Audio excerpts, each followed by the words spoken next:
is an exclusive presentation of Jefferson Pilot Sports, a division of Jefferson Pilot Financial.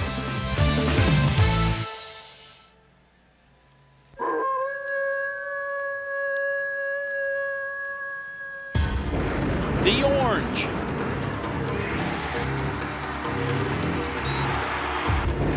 And the black.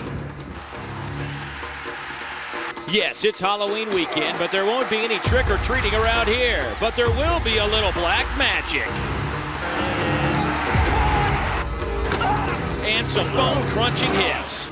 The smoke rises over Columbia for an encounter between Tennessee and South Carolina. 5, 4, 3, 2, 1, in the end zone. It's a touchdown by about 6 inches. It's a foot race, and it is a touchdown. Oh my goodness! Touchdown LSU! Touchdown in the corner. Kick is long and high and spinning.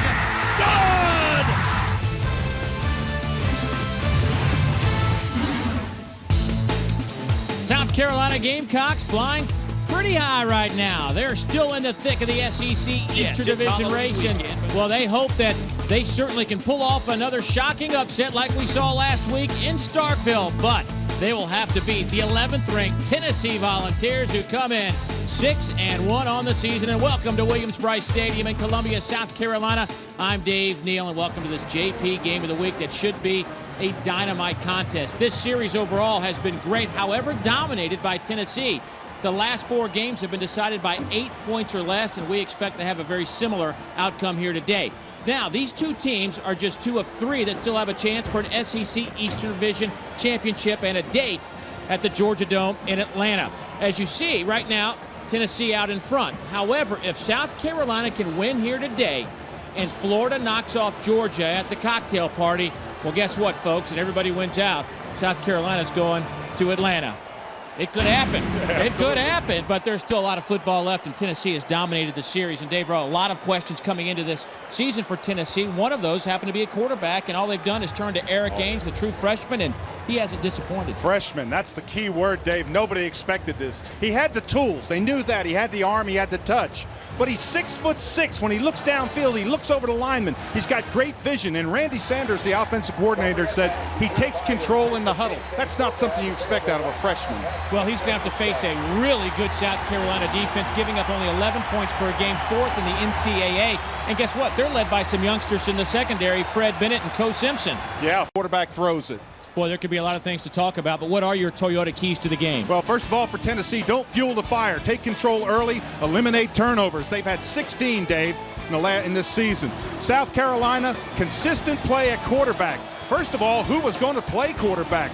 Both are injured. One has a shoulder. Pinkins has a shoulder. Newton has the ankle. Pinkins gets to start with the sore shoulder. They say he cannot go long. And the question is, what will South Carolina get from their quarterback? Well, there is Lou Holtz, head coach of the South Carolina Gamecocks. 32-34 his record here in Columbia, but feels like this team has been probably one of the most fun he's had a chance to coach. And Philip Fulmer across the way, an 80% mark in terms of wins versus losses. Pretty good stuff for the longtime coach of the Tennessee Vols. Well, Tennessee wins the toss. They defer, so USC will receive. James Wilhoit to kick it off. Bounces around to the 15-yard line. Out over the 30 to the 32-yard line. And that's where South Carolina will take over. Well, let's check in once again with a guy that carries our broadcast, Dave Baker. Buzz. Hey, Dave, great to hear from you again. Let's take a look at our All-Tel players to watch for today. Gerald Riggs for Tennessee, Troy Williamson for South Carolina. Which one of these players do you think will have the most impact in today's action? To vote, use your All-Tel wireless phone to send a text message to the number on the screen with a letter of the player you choose, or visit jpsports.com to vote online. Dave, we got the voting results coming up for you in the second half. Always interesting. Well, let's take a look at this South Carolina offense. Dontrell Pinkins gets the start at quarterback despite a bad rotator cuff. He options first play to Summers. Out over midfield into Tennessee territory. Run out of Up with the corner. gain of 27. 1st and 10 South Carolina.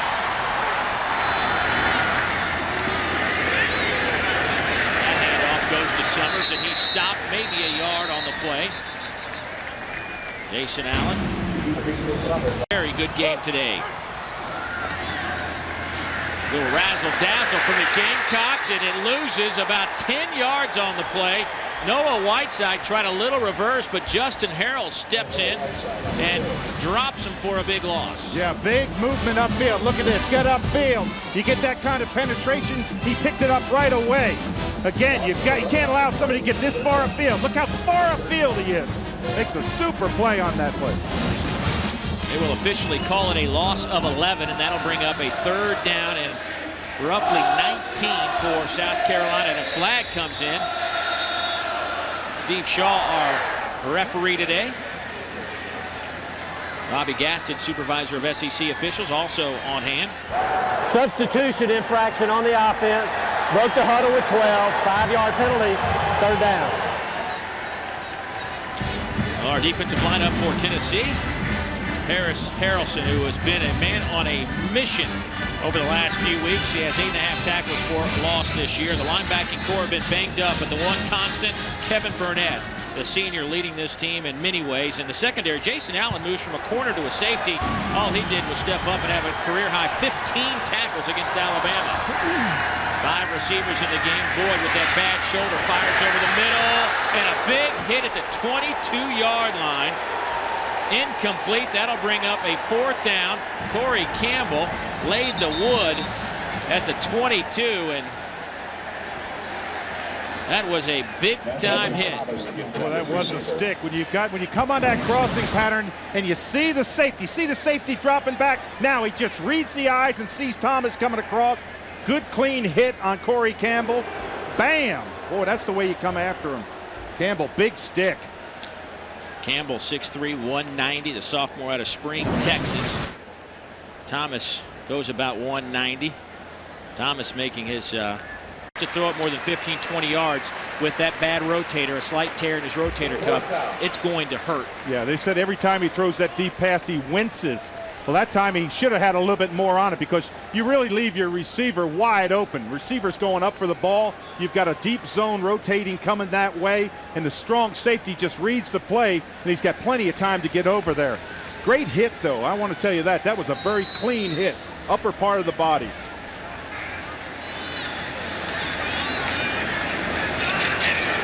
Joey Bowers to do the punting for South Carolina, and it's great. That little unorthodox roll to the right, and just kind of boom it down there end over end and get a pretty good roll. Works extremely well, and Tennessee will start at the 5-yard line. Well, you see Eric Ainge coming on the field.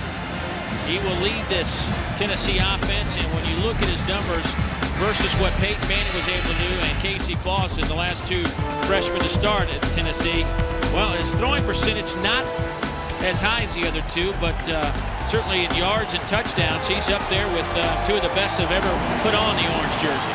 Absolutely. I was down on the field. I could not believe how tall he is, Dave. Great vision, 6'6", looks downfield, very poised. Gerald Riggs, your tailback. He will get the handoff from the 5 and maybe get to the 6. Mo Thompson, Preston Jr. out of Goose Creek, South Carolina. There's Rick Minner, the defensive coordinator, formerly the head coach at the University of Cincinnati for a decade or so. Ainge rolls right, fires near side, pass is caught out to the 14-yard line by Tony Brown. That'll be probably a yard and a half, maybe 2 shy of the 1st down. Chevy starting lineups for Tennessee look like this. Tony Brown with 18 receptions leads this team. However, a bunch of guys have double-figure catches for Tennessee. And up front, the big shocker, Michael Munoz. His 44-game consecutive start streak comes to a close. Suffered a concussion last week. Will not be able to go, held out by the doctor. So there has been some moves up front as you look at Aaron Sears, who will play that left tackle spot held down by Munoz since his freshman year. And on 3rd and 2, Tennessee stuffed Gerald Riggs. I don't know if he even got back to the line of scrimmage, and that'll bring up a 4th. Boy, Dave, if you want the script, you've got it right here. Hold him deep, force him to punt. Dustin Colquitt averaging 42 yards per punt to send it away for Tennessee. It's a good high kick. Fair catch called for but not touched by Summers, and it takes a good South Carolina bounce out to the 44-yard line, and that's where South Carolina will take over for the second time this afternoon. We will come back to Columbia. Full house on hand. We're scoreless in the first. And by the Polaris ATV. Great time outside the stadium before the game today. Also going to hopefully have a real good time inside. Tennessee and South Carolina scoreless. Dontrell Pinkins comes back out. Lou Holtz had to use 4 quarterbacks. 4. I mean, how many times you get to use 4 quarterbacks? Well, he had to do that last week. And Matthew Thomas got popped a little on the last possession. Let's check in on his status with Dave Baker. Buzz? A big-time bell rung, Dave. They've taken him inside for an evaluation. The interesting thing here will be to see if South Carolina continues to pitch the ball to keep Pinkins from taking a big shot on that shoulder. Well, Pinkins steps up, going deep. Off the fingertips of Troy Williamson. The big play receiver, defended by Rashawn Fellows, but that was close. Well, Fellows plays his top of your screen. It's a go pattern, turn in to the post. Watch Fellows. Don't put your hands up. Look at him just reach in front with that right hand. Just tip it away at the peak of the ball. Heck of a play. Oh, that is a great play defensively. That was played about as well as you could play it from Fellows, the freshman out of Warren, Arkansas. Has 1 interception to his credit. So on 2nd and 10, we'll shovel pass underneath. Tennessee reads it well. Right back to the line of scrimmage. Justin Harrell with another good defensive play up front for the Vols. This front 4 for Tennessee has been dominating this year for John Chavis, the defensive coordinator. Absolutely, Dave. A lot of people might ask, why do you run that little shuffle underneath? Tennessee and John Chavis, the defensive coordinator, has his players get off the ball so fast into the backfield of South Carolina that they thought they could throw up underneath them and just catch them. One note, the clock that we see here inside the building is not functioning well, so the official game time being kept by our officials down on the playing surface. Pinkins hit as he lets it go, and that'll fall incomplete, and that series lost a yard. Pressure came from Turk McBride, the sophomore out of Camden, New Jersey. A lot of pressure on Pinkins. Turk McBride is one of them, and the outside backer came too. So they just exploded down him, just came right down his throat, forced him. It looked like it was going to be a crossing pattern where they were going to throw underneath the coverage. Never got time to let the play develop. Well, Joey Bowers, who sent it down to the Tennessee 5, his last punt, will attempt it again. The little roll right, end over end kick, gets a nice roll, and oh boy, here going to go down inside the 5 this time. How about the 1? Well, they're focused, young and old, here in Columbia.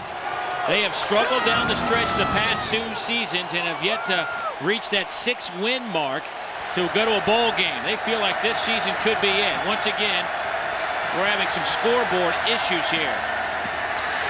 Handoff to the tailback. Safety. Gerald Riggs is stopped for a safety by the defensive front of South Carolina. And those are our first points of the game. Now they pick up another one here against Tennessee. Colquitt, high punt from his 20. Will hit at the 25-yard line. Loose football. South Carolina just stood around, and guess who has it? Tennessee. Robert Boulware comes up with a loose football. Nobody made an effort. That is incredible. They looked at each other as if they're saying, you've got it, you've got it. Both of them were saying, you've got it. Look at him right here. You've got it, you've got it. Summers is back there, and they just let the ball bounce. Heads up play by Tennessee to come down there. Well, special teams was a big advantage in the 2003 meeting that Tennessee won up in Knoxville, a real nail-biter by 3.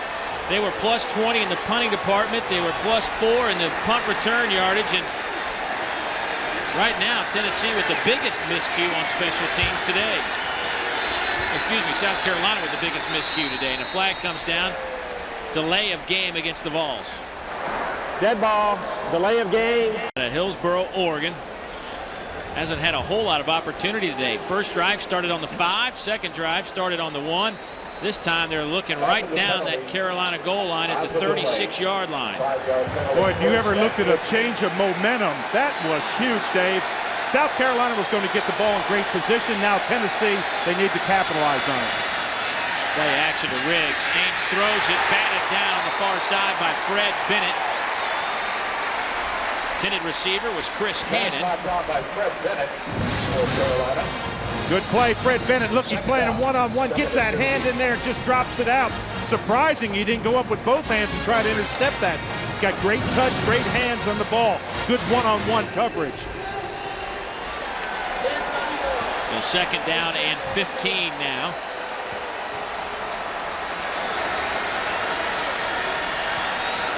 Once again, our clock here inside the stadium not working. Play clock is, however. Matter of fact, the scoreboard's been turned off here inside Columbia Williams-Brice Stadium. Ainge to throw, batted in the air, nearly picked off. Brice picked off 11 passes this year. They are +4 in the turnover department. That's 4th in the Southeastern Conference. Third down for Tennessee. Ainge, a lot of time. Again! Picked off by Cole Simpson. Batted in the air by Rodriguez Wilson. And that's the 4th interception for the true freshman out of Rock Hill, South Carolina. And intercept the 3rd. I just wonder what Eric Ainge saw. 3 black jerseys in front of his intended receiver. South Carolina takes over. Handoff goes to Dacus Turman. Now their offense needs to take control, move the chains, take some pressure off your defense. And off inside, not much happening. It's Turman once again. Maybe gets a couple on the play. That'll bring up third down and about 4. Say 3.5. All right, well, look at that last time, and Pinkett's almost pulled that ball out to keep it.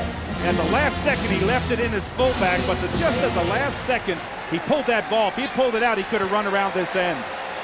9:20 left to go in the first quarter. We are scoreless at Williams-Brice Stadium. Here's Pinkett on a little quarterback keeper. Dives for the first down marker. Speed, loves to let that little draw block where he lets his back goes in, just then follows him in. Good, solid call. Handoff off the right side to Boyd. He gets out over the 35-yard line to the 36, gain of about 4 or 5 on the play. Out of game when they have the opportunity. John Chavis wants a big rush this time. Oh, somebody moved. Looks like the tight end, Brian Brownlee, might have popped up. And on second down and about 7, you don't want to make it second down and 12. Dead ball, false start, number 39 on the offense, 5-yard penalty, second down. That's all he did, just flinch down out of his stance. Well, you know, the South Carolina team is, in terms of penalties, second fewest penalized team in the SEC, just over 40 yards per game. Take a look at our Hummer scoreboard. Out of the Big 12, a big one going on there. Oklahoma up by a touchdown. West Virginia over Rutgers. And Purdue on top of Northwestern. That's early in the first quarter. Pinkett's trying to set up a little screen. Does so to Boyd. Out over the 40. Close to the first down at the 43-yard line. Broke a couple of tackles. Jason Mitchell finally ran him down, but that took a while to set up, Dave, but it worked. And your quarterback has to drop back. Now, forward. You got a little bit of momentum. Your defense is playing well. Hey, try a hard count. Come after them. But Tennessee is such a strong front four. They've got great strength up front. And it will start on the ready for play.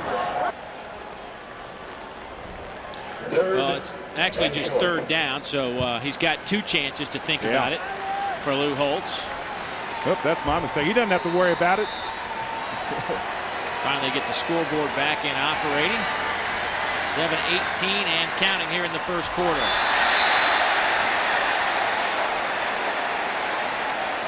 This is going to be an interesting call. Tennessee jumped into the neutral zone. South Carolina reacted after them.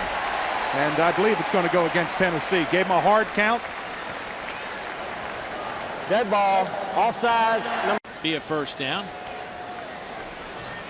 South Carolina with 3 first downs here in the opening quarter. Tennessee's yet to move the chains.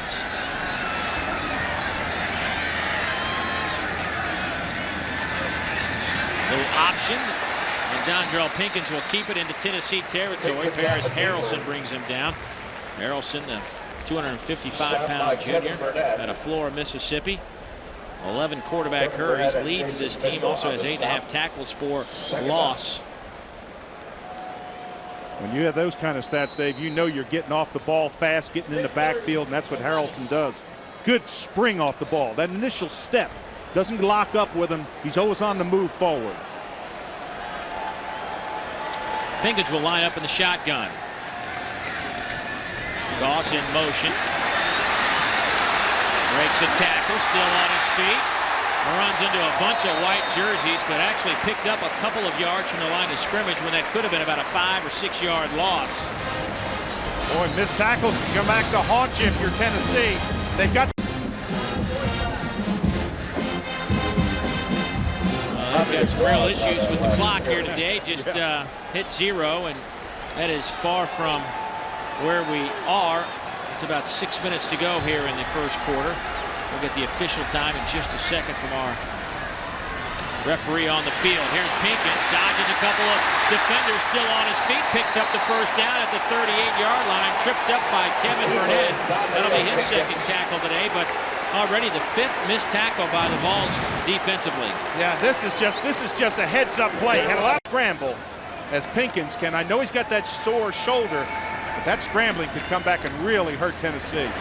Here's Summers off the right side. He breaks a couple of tackles. That'll be down to the 28, maybe 27-yard line, close to a first down. Good blocks downfield. Wow.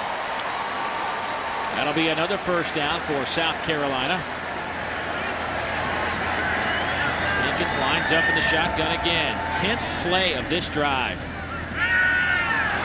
Pinkins throws over the middle. Has his man, Corey Boyd, down to the 15, and that'll be another South Carolina first down. Couple of tight ends in the game, 2 receivers near side. Handoff goes to Summers. He wraps up the football cautiously.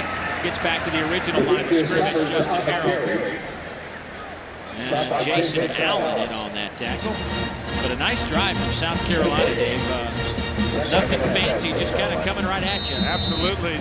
I said that they had to take the momentum back because it had switched to Tennessee when they got that turnover, and they have. They needed to drive the ball, give their defense a rest. For Philip Fulmer, he's saying, hey, I want to get my defense off the field. I want to see what Eric Ainge and our offense can do. 3:35 to go here in the first quarter from Columbia, South Carolina. Second down and 10 for the Gamecocks. And handoff off the left side. Carson Askins, a backup tight end, comes in and gets the handoff off the left side. Yeah, you don't see 91 run with the ball very often. Not a running back with 91 back there, but does a good job. Protects the ball well, bursts through the line, picked up about 5 yards on the play. Lou Holtz wants a timeout. Coach Holtz wants a timeout. He will get Pumpkinhead. Yeah, as we get set for Halloween tomorrow. Just found out we have a Halloween party down in my cul-de-sac. That's some information. Could have used that before I left town. You going to give out the address? Third down and 6. Pinkins to throw. Fumbled football at the goal line. They'll say it's incomplete. Carson Askins, the man who carried it moments ago, was hit by Rashawn Fellows right at the goal line. You be the judge. Did he have possession or not? Little drag across the middle. Look at this. Perfect. Boy, that looks close to me. Again, let's see. Both feet down. That is just an outstanding hit. I think that's a fumble, Dave. Pinkins doesn't think it's fumble. He said, no, that's incomplete. Well, here comes Josh Brown to attempt a field goal. He's made 7 consecutive kicks. This is a 27-yarder. Kick is up, and it is perfect. And a career-long 43-yarder last week, and opens up this game with a 27-yarder, and South Carolina on top 5-0. We'll return to Columbia after this message from the University of Tennessee and South Carolina. Back in Columbia, 5-0 South Carolina out in front. Dave, is this a catch and a fumble, or a catch, a touchdown reception? What is this? I wondered if it was a touchdown, since that was the goal line, but I thought it was a fumble. He had the ball, he had actually turned, both feet were down. Kickoff sails through the end zone. Tennessee will bring it out to the 20-yard line. Well, that drive moments ago, 4 with an interception for 6 yards. Dave, I got to ask you real quick. 91 is Mo Thompson. They must have a duplicate 91. I sure hope they're not missing Mo Thompson. Out of the I formation, they'll hand it off to the tailback. Cedric Houston checks into the game, and he gets back to the line of scrimmage. Our Hummer scoreboard looks like this. Wake Forest.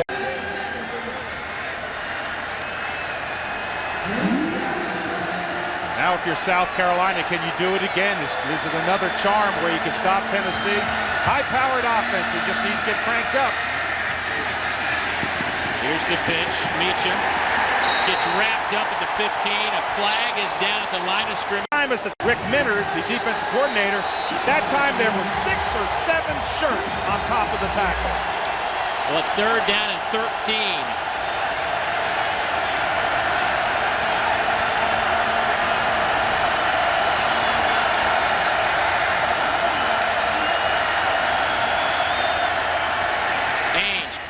Hits his target, Robert Meacham. That'll be shy of the first down. He had to get it to the 30, actually across the 30-yard line. Fred Bennett on the coverage. He'll get credit for the tackle. And we'll see what Philip Fulmer does, and I'm sure he's going to send out his punt team. Yeah, you don't take a situation like this early in the game with the momentum that South Carolina has. You don't take a chance and go for it on 4th down and 2. You punt it away. But what a defensive stand by South Carolina. Let them catch it in front of you, come up, stop them short of the first down yardage. Heads up play.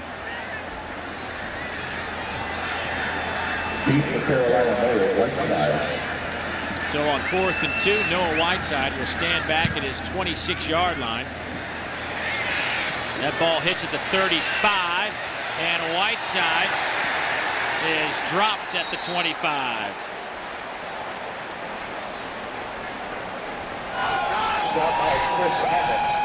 Well, fans plan to get this out in the air. There are 2 91s on this South Carolina roster.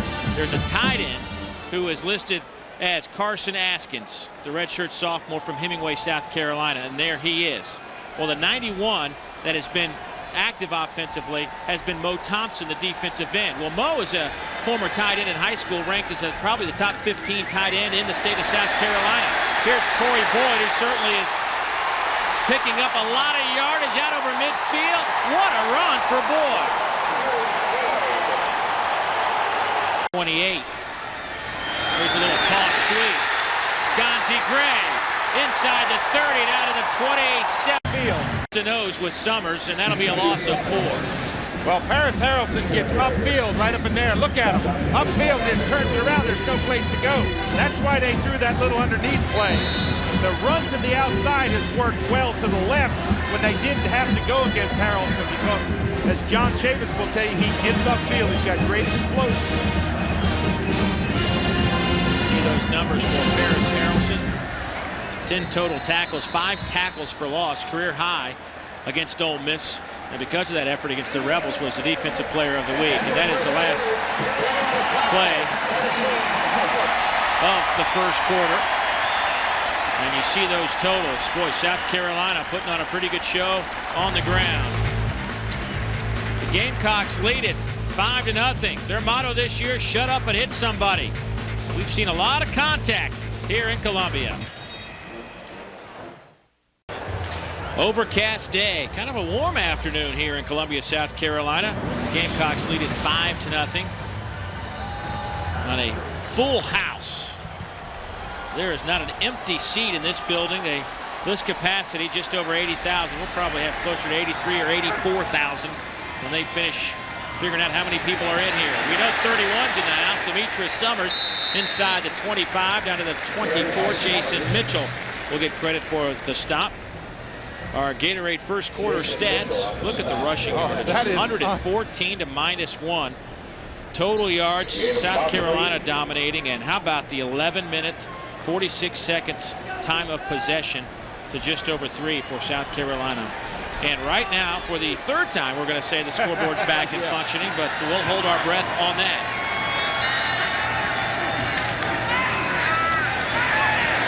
Pinkins' pass is caught inside the 20 down to the 18-yard line. Andre Gauze hit by Jason Allen. Dave, the first thing that made it work was timing. This is good timing by Pinkins. Now look, he just sit up right there. He's just sitting right there in that little zone. Just comes off the ball, finds that little, but look at the time that Pinkins has. Nobody in his face. He sits back there. That's underneath thrown. Just be a target. South Carolina's playing as well as I've seen them play in a long time. Here's Josh Brown. We told you he's now hit 8 straight. He's hit from 27 today. This is from 37, and it is. We certainly like the Friday afternoon Chick-fil-A's, that's for sure. Well, Dave, when you look at this South Carolina defense headed up, well, Brent Schaefer checks in at quarterback for Tennessee. Eric Ainge on the bench after an ineffective first quarter. We'll see what the left-hander, the true freshman out of Deerfield Beach, Florida, has to offer. First play is a pass dropped at the 36-yard line, looking for Tony Brown. Underthrew him just a little bit. Tennessee has been backed up for the most part. They did have one possession start inside South Carolina territory at about the 35, but you see where they have started this year, the second lowest average starting field position in the league, their own 27.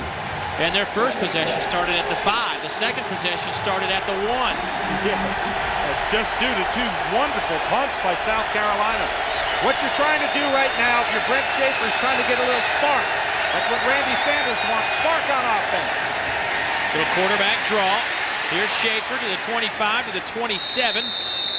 He'll be about 3 yards shy of that first down marker, and that'll bring up a third down. And boy, when you bring in Schaefer, you really open up your offense's running game a little bit. He's just one more dimension you have to worry about from a defensive standpoint, and that's his ability to get outside and pick up some yardage. Absolutely, where Eric Ainge is the passer, 6'6", looking downfield. He'll scramble. The scrambler is Brent Schaefer. He's a lot shorter, 6'2", about 195, and Randy Sanders wants to use those legs. Tennessee 0 for 3 on third downs today. Schaefer running. They will mark it back at the 27-yard line. That's 3 yards shy of the first down, and the Gamecock defense stands tall once again. Oh, great hustle down the line. You talk about shut down like this. Dustin Colquitt to punt it away.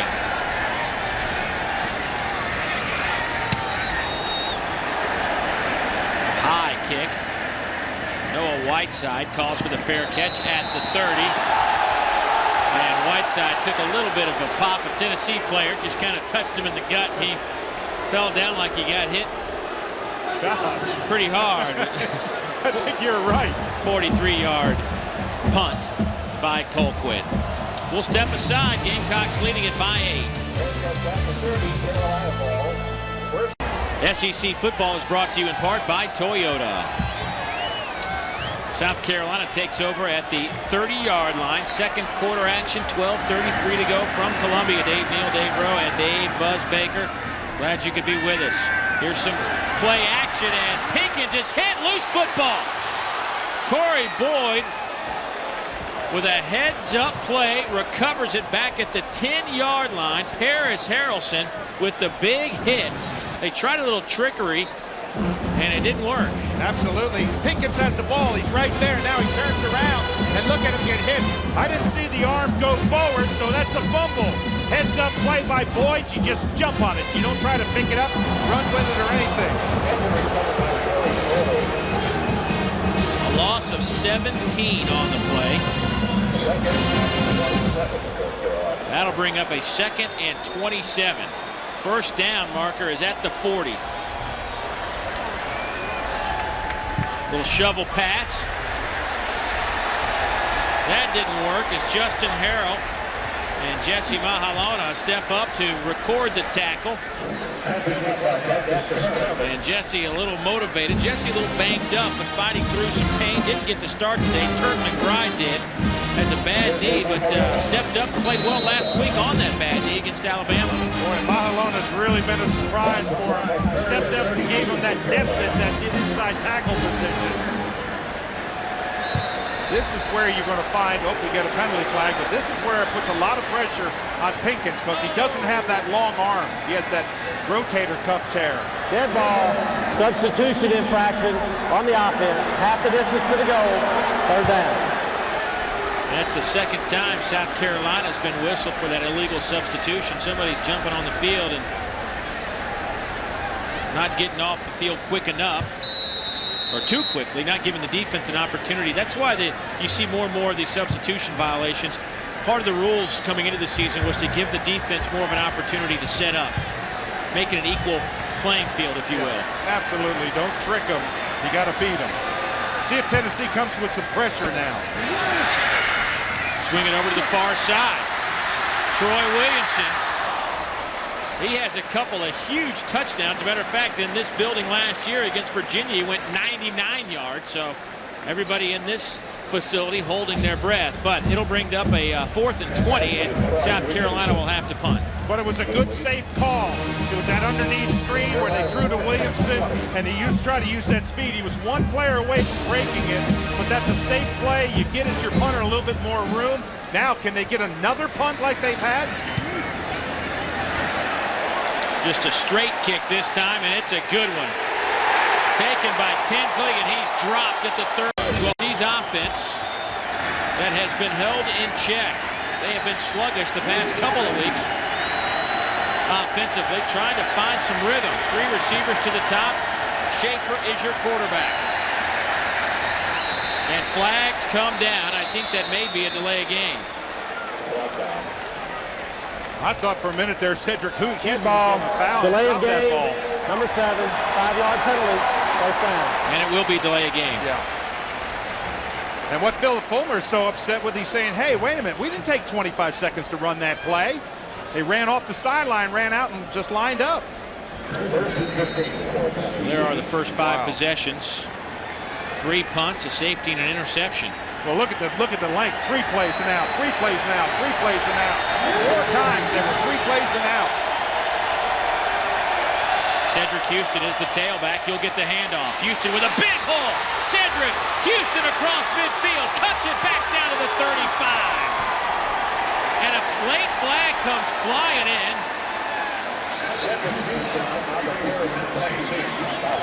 But that run will definitely stand.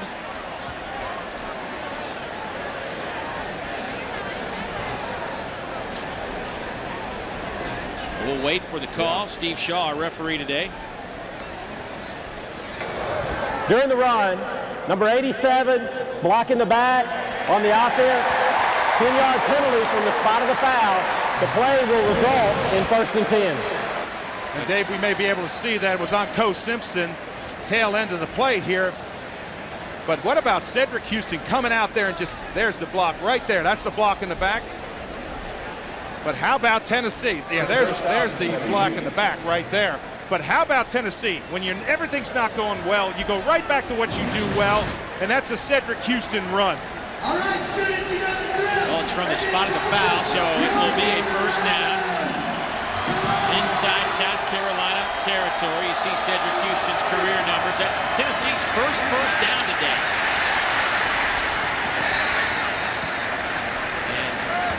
Cedric gets it out to close to the 40-yard line. Jamacia Jackson runs him out of bounds. 3rd stop today for Jackson, the junior out of Sumter, South Carolina.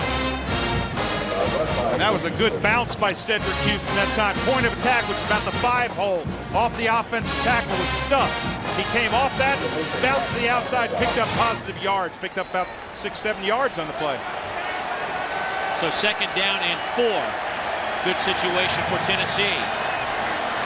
High formation. Riggs the tailback. Schaefer keeps it, fakes out. Fred Bennett comes back near side, lofts it up, has Riggs at the 20, to the 10, down to the 7-yard line. But a flag is down, a couple of flags are down, and everybody looking around pointing to each other. I'm wondering if offensive linemen got downfield. That's the first thing you think on a play like that.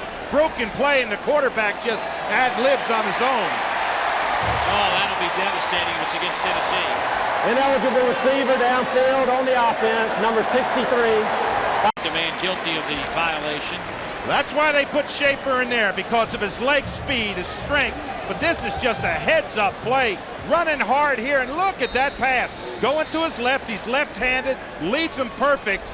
But the linemen were downfield. When you see a broken play like that, those linemen are hustling downfield, trying to get blocks, and he pulled up and passed. Well, nullifies a gain of 33, and that'll bring up second down and 9 now. 4 receivers, 3 to the top. Robert Meacham to the near side. Schaefer out of the shotgun. Far side pass is caught, and he's hit immediately. Brett Smith was hit by Tremaine Tyler about as quickly as he caught it. Boy, and if you're Tremaine Tyler, that's a blitz. Schaefer moving, scrambling, has some room. Flag is down in the backfield. Schaefer would have picked up the first down if it holds up. And hold could be the key word here. Yeah, I think hold may be the word. South Carolina in a blitz. They came with every... At quarterback.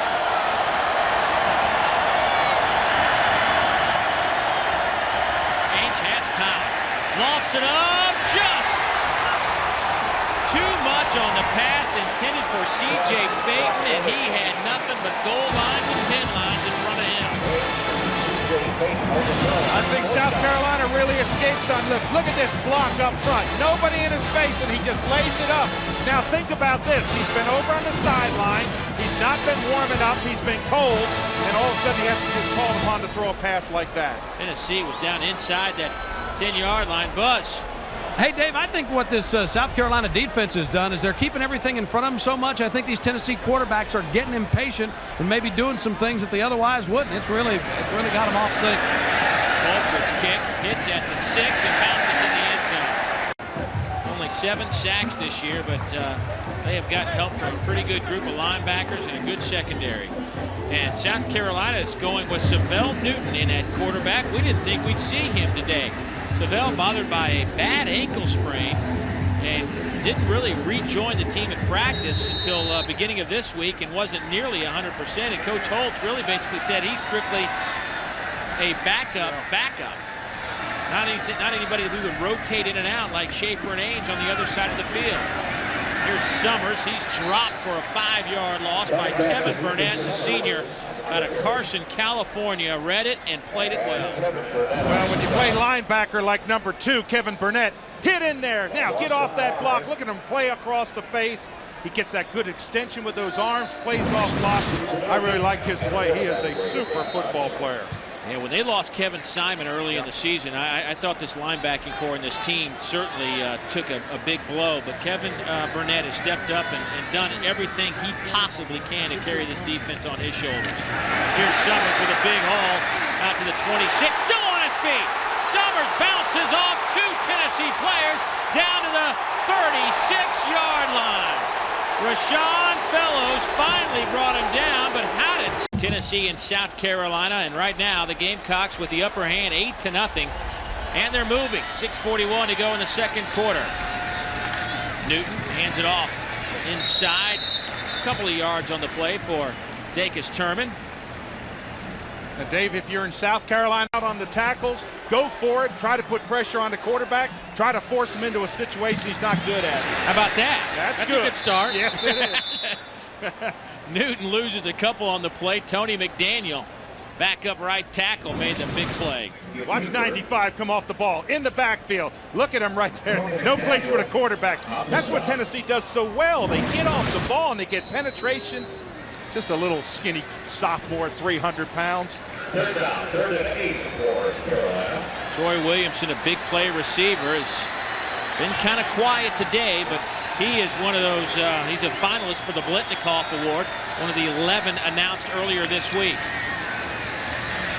They'll go to Mr. Williamson, and that should be good enough for a first down at the 26-yard line. Rashawn Phillips. First down, 10-1. My goodness. Here's Newton on that bad ankle. Will throw it near side. Pass is caught by. Run it in. Mo Thompson, the defensive end, lines up in that backfield, gets a good block. Handoff goes to Corey Boyd. He gets a couple on the play, but right now, Dave, South Carolina. That's T formation right there, fans. That's old school. Mo Thompson in the middle. Handoff goes to Turman, and Turman, nothing doing as Jesse Mahalona steps up and makes another big defensive play. Gosh, you don't even get out of their stance. Watch the pressure right to your stand. Oh, what a wow. Play. Mahalona is off the ball. Look at him just exploding through there. Great penetration. That's the way you stop it. A loss of 5, and that'll bring up 3rd and goal now from the 11. You know what I would do in this situation? I'd look for a hot receiver. If I got one coming off the line, they hit their tight end one time. That really worked well. Newton dropped at the 20. Something just clicked for Tennessee defensively, and it backs up South Carolina to the 20. Paris Harrelson with his second sack today. Well, look at the pressure right there in his face. 2 people on him. No place to throw. You talk about pressure coming. Look how quick. Look at that. Oh, man. And you know who missed that block? Yeah, Mo Thompson missed that block, 91. There's a reason he's a defensive end. That's exactly right. Well, here comes another field goal. This one from 37 again. He's already hit from 37 once today. This time he misses. Wide left. Wow. Remember that drive. You drove the football the length of the field, and you miss a field goal. Watch the ball. It's going to curve left. Oh, it never even has a shot. There's the oh, it doesn't even have a close. So Brown's streak of 9 straight field goals comes to an end. Lou Holtz's club, however, still out in front by a touchdown and a 2-point conversion. Tennessee takes over at the 20. They have been stymied all day. 69 total yards. Here's Schaefer. Throws on the run. Flag is down at the 15-yard line. Robert Meacham makes the reception. But Tennessee has already been penalized 6 times today for 41 yards. That's almost their per-game average. They have made more miscues in this game than I'm just used to seeing a Tennessee team make. Holding. Has committed here in the first half of play. Here's Riggs bouncing around out over the 20 to the 24-yard line. Rodriguez Wilson, the senior across South Carolina, makes the tackle. Clock moves to 26 and counting here in the first half. And Dave, when you see Philip Fulmer take off that headset and put it around his neck, that is not a good sign. He is not a happy camper when he puts it down around his neck. He's got it back up on his headset now, but boy, he took it off, just stuck it around his neck. On second down, hands it off to Riggs. Riggs gets a couple. That'll bring up a 3rd down and relatively short. Tricky situation here for Tennessee with the clock under 2 minutes. South Carolina only has 1 timeout remaining. Tennessee has all 3 of their timeouts. A big 3rd down here. Rick Minner, the defensive coordinator, who has found a way with his defense to really slow down Tennessee. We'll have to look at Eric Ainge now, who comes in at quarterback on a 3rd down possible throwing situation. A lot of time on this play. This is ticking away.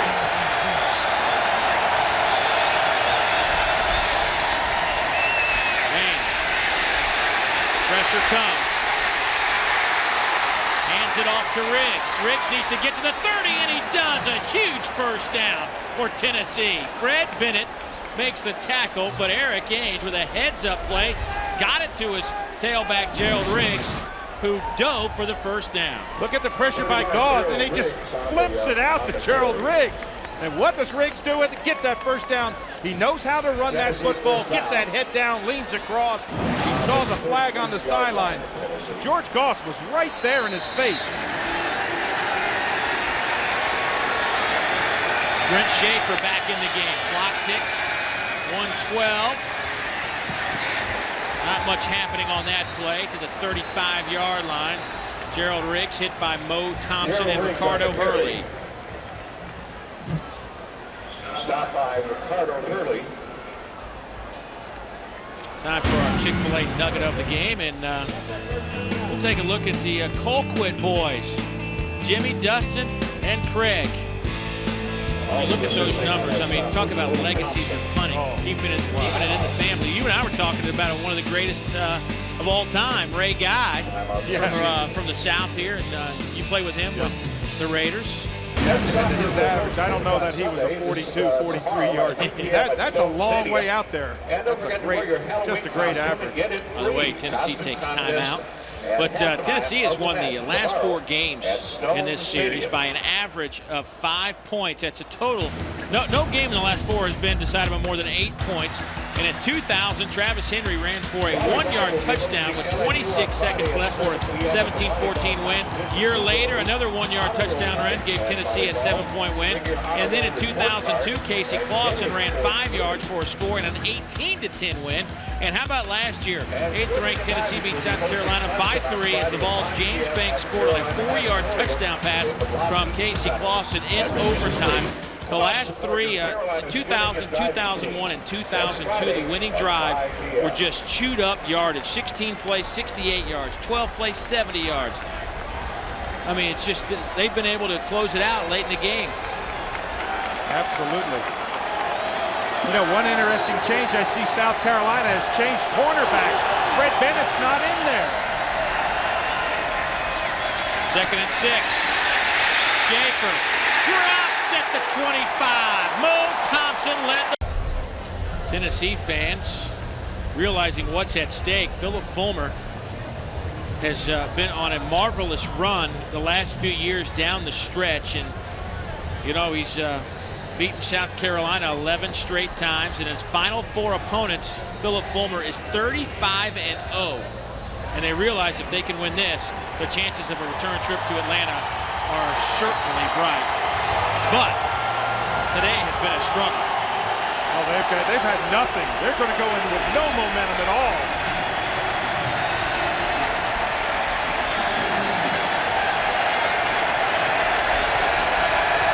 Third and 18, 4 receivers. Schaefer out of the shotgun, comes near side. Throws deep. Passes. Caught at the 21-yard line by C.J. Phaeton. Schaefer does a great job of getting outside the pressure. He uses that speed to get outside the pocket. He rolls out now. He's on. Look at that. That's as far as he's going to throw it. Look at the bottom right here. Good concentration. Had a hand in his face. The ball came out after he hit the ground. The official in great position to make that call. See, he's got control of it right there. Ball comes out when he hits the ground. Crowd doesn't like it, but it's a 55-yard pickup, 42 seconds to play. Eric Ainge in at quarterback. Ainge throws high on the far side of the field. That'll stop the clock with 36 seconds. 2nd down and 10. Jason Swain was his intended target. Coverage from Tremaine Tyler, the junior at Orangeburg, South Carolina, has a couple of interceptions. Let's check in with Buzz again. Hey, Dave, I'm just really taken aback by everything that Philip Fulmer is trying to do to get this offense going. They've gone with, they've brought Ainge in on 3rd and short, yet they let Schaefer in on the 3rd and 18, and they get the big completion, and they go back with Ainge. They're doing anything they can to try to make something work. It has been kind of a bizarre situation offensively, but here's Ainge now. Lofts it up over the middle. Caught. Touchdown, Tennessee. David Holbert.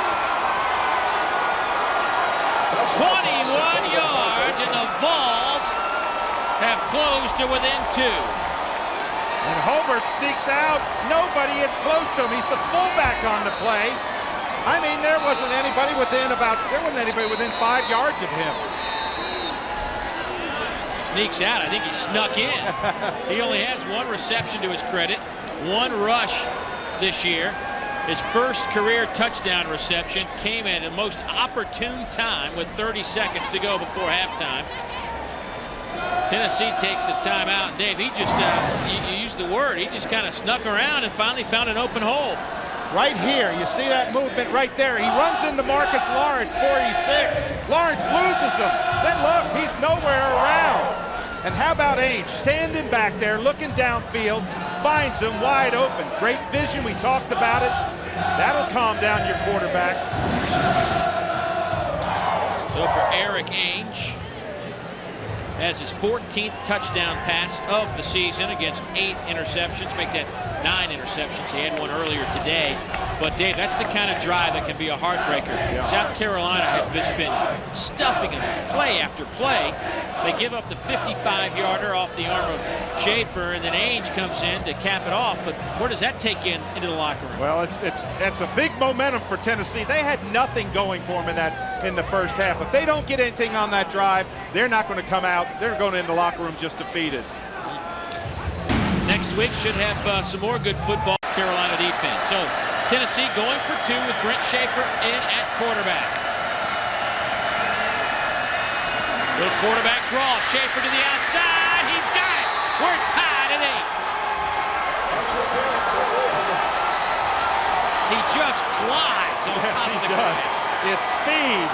And for Rick Minner, it's a disgusting speed. But Schaefer, what he did, he wanted to go up the middle. When he takes the ball and drops back, he wants to come right up here.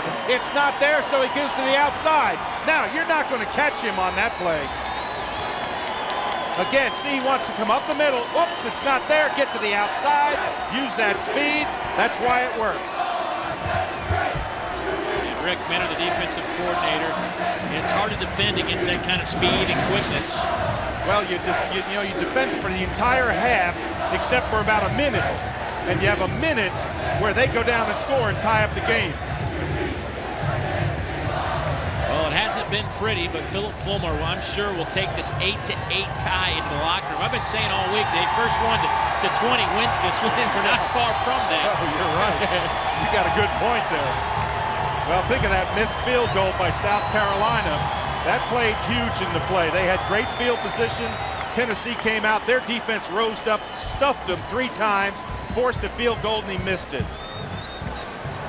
South Carolina had to come into this game. They preached it to us when we were here for our meetings. They have to run the football, and they've done it successfully. 141 yards on 24 carries.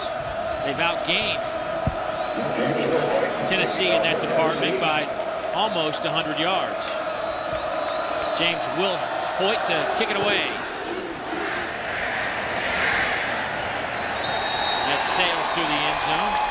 Tennessee hanging in there in terms of the BCS standings. Carolina, first down on the 20. They are number 11, just outside. Texas sneaks in there.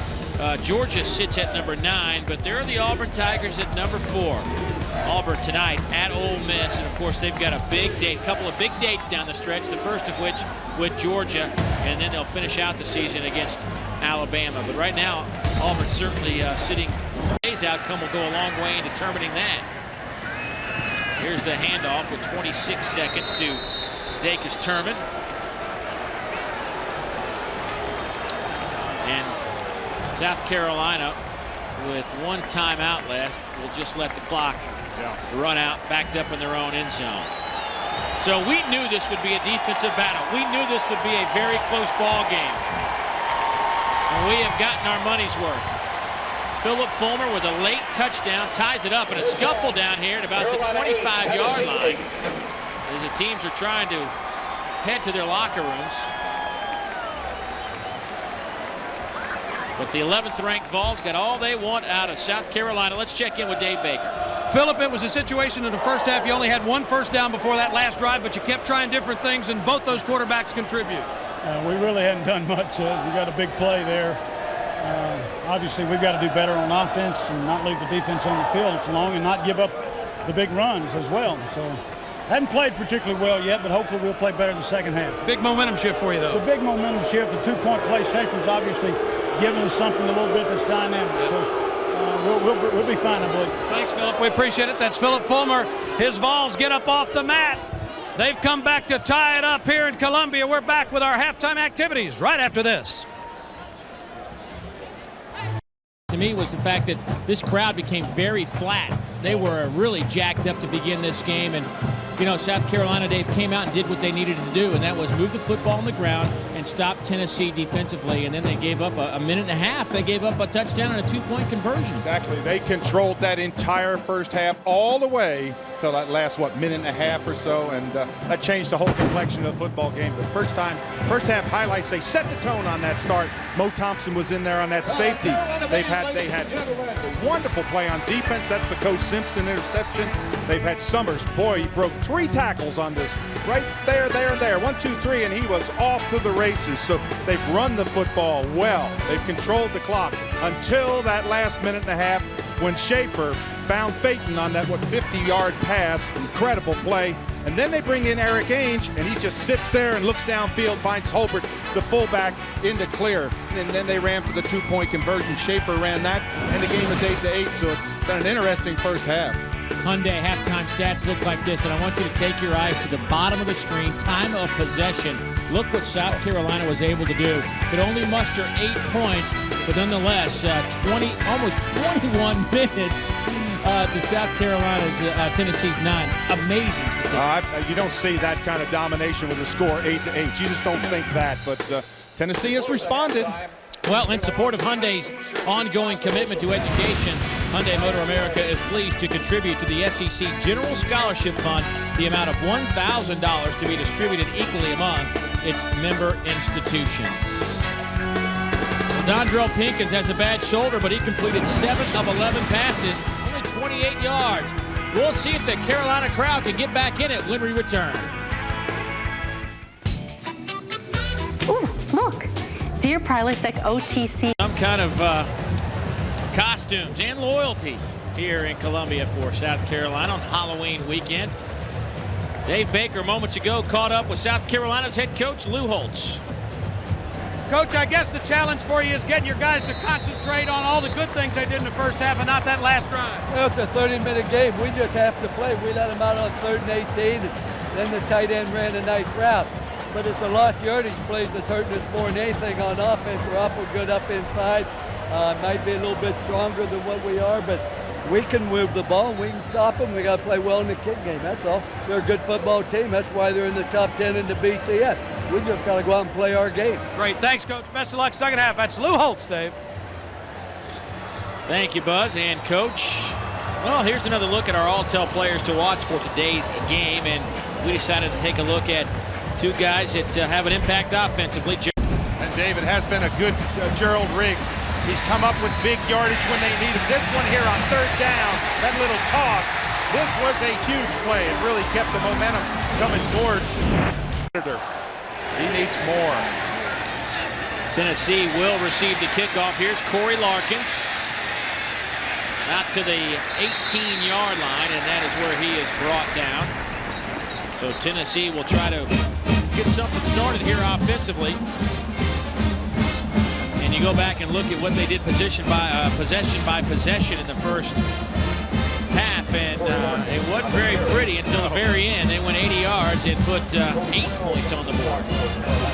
That was huge. If they had gone in that locker room without any points and having that type of play selection and results, they'd have been defeated. It would take an awful lot for Philip Fulmer to get him back up.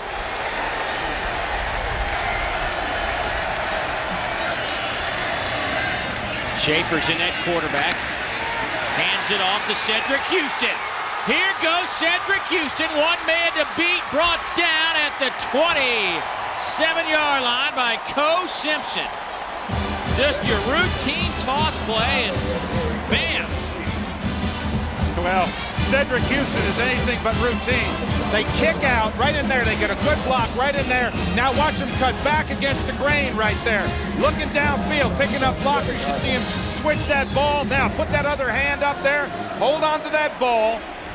And what they did, nice block right there. Sears got a great block on Mo Thompson, kicked him out on the play. That's what made it work. Gain of 55 on the play. Drain Tyler, I thought, did a nice job, Dave. He was the one man that I thought Houston had a chance to beat. If he gets past him, but Tyler contained him and let his defense come back and bring him down. Yeah, he could see his people behind him. He did a super job of just not taking one way and have Houston go the other way all the way in for a score. High formation, second down and 8. Gerald Riggs in at tailback. Corey Anderson, the fullback, who slides to the left. Play clock at 6.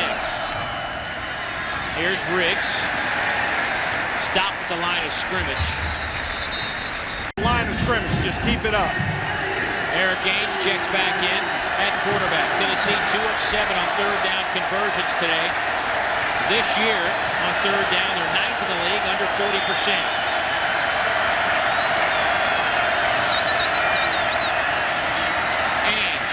Over the middle, touchdown, Tennessee!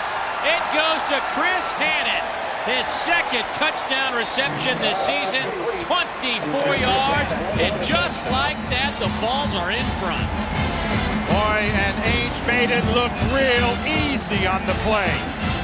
Drop back, he's just sitting up there. Look at this, no pressure. This is just a post pattern.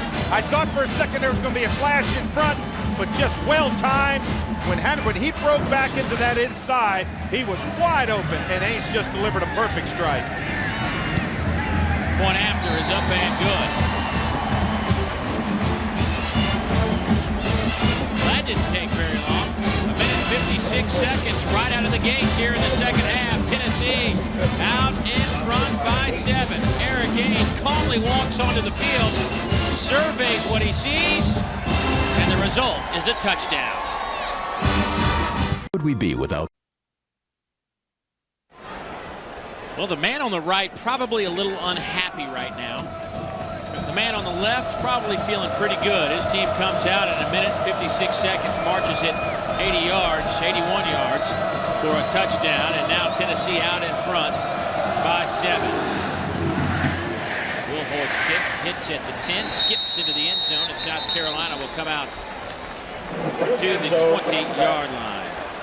Carolina first down on the Carolina. That last drive, pretty impressive by Tennessee. Of course, had a big 55-yard run by Cedric Houston in there as well. That successful drive means another $500 to the SEC's education initiative, courtesy of Safe Auto Insurance Company. Call 1-800-SAFE-AUTO, and you too can be a successful driver. And Dave, we all know what ultimately has to happen. South Carolina needs to move the ball and score some points, but how do they go about doing that? Well, they've moved the ball with success on the ground. See if they don't panic. Stay on the ground. You've had success with it. Oh, now they go to the air. Newton checks in to start the second half at quarterback. Pinkins took a couple of shots, threw a couple of deep balls in the first half, and he has that. What they've done well in the first half, that was run the football. They moved it on the ground, stay on the ground. Here's Summers on a slow handoff. He'll take it over the 25 to the 20, maybe 27-yard line. That'll be a couple of that you can make. Hold, just getting a grasp on him. Picked up the offside guard, through the hole, still got in on the tackle. I like what he did, try to grab that football. He knows Summers has a tendency to drop the ball. Did Williamson make that catch? Yes, he did. What a grab. Way out to the top of the screen. He's way up top. He's in a one-on-one situation. I just go to him. I try to throw to him. Williamson, top of your screen. There he goes, looking up for the home run ball. And it's picked off at the 15-yard line. Jonathan Hefty, the freshman from here in South Carolina, Rock Hill, South Carolina, with a nice defensive play. It's a go, but there's not enough arm on the ball. What happened is Newton didn't have enough arm. He underthrew. You see the defender right in spot. Williamson has to go to be a defender, but what a coverage there by Hefty. Just run along there, play the inside, but the ball was underthrown. Needed more arm. Well, Hefty coming back home to play in front of a lot of family and friends. He actually went to high school with Co Simpson, the safety from South Carolina. tremendous young talent here in the Southeastern Conference. Handoff goes to Riggs. Not much happening on the play. Maybe 3 on that carry. Hey, what do you think about going for the home run ball as you see Fred Bennett limp off? What do you think about going for that home run ball? Well, I like going for the home run ball. If I've got a Williamson out there who's got that kind of speed, he just didn't throw it far enough, or long enough, I should say. Nothing wrong with that. The ball turned the ball over inside the 20. That's as good as a punt. But right now, South Carolina, what they need to do is they need a stop. They need a 3 and out, get the ball back for their offense. Schaefer keeps it, has some room. Out over the 30, that's a first down. Jermaine Harris brings Schaefer down, but not before he picks up the first down. And Dave, Brent Schaefer, number 7's running with one speed, and everybody else is running with another speed. Look at this fake right there. Back inside, sees the clearance inside, picks up a couple blocks, gets a safe first down, moves the chains. Wow. Oh, goodness. 236 since that sluggish start. Another tight ball game in Iowa over Illinois. Wake Forest in the 3rd over Duke, and Clemson up on top of NC State. We like that Duke score so much we showed it to you twice. Here's Schaefer. Rolling. Popped as he lets it go, and it falls incomplete at the 35. I think you could have heard that hit at home. And he's slow getting up. Schaefer's. You see the green all up on the shoulder. He went down on that right shoulder.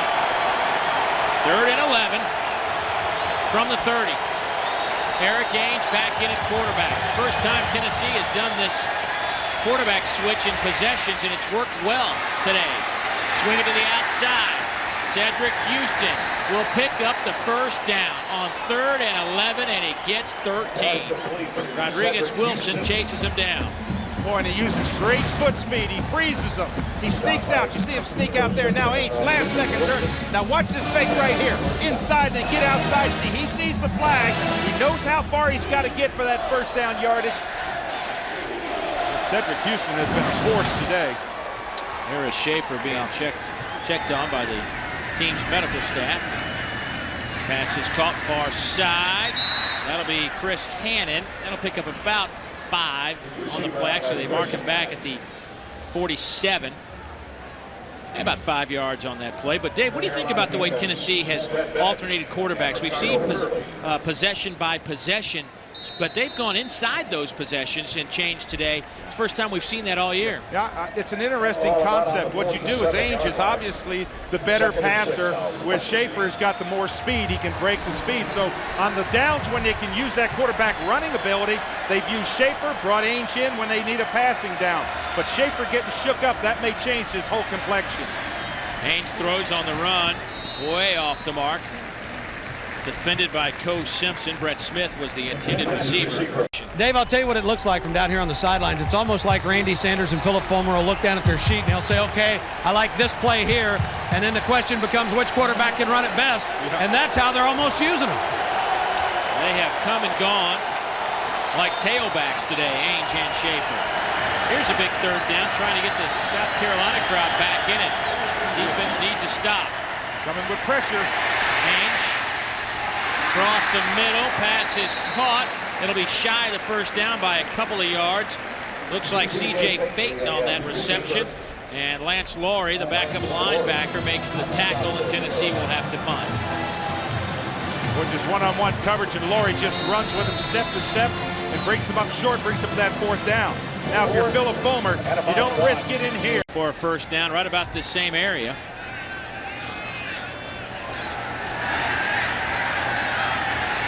Colquitt's kick, it is high, I mean a mile high.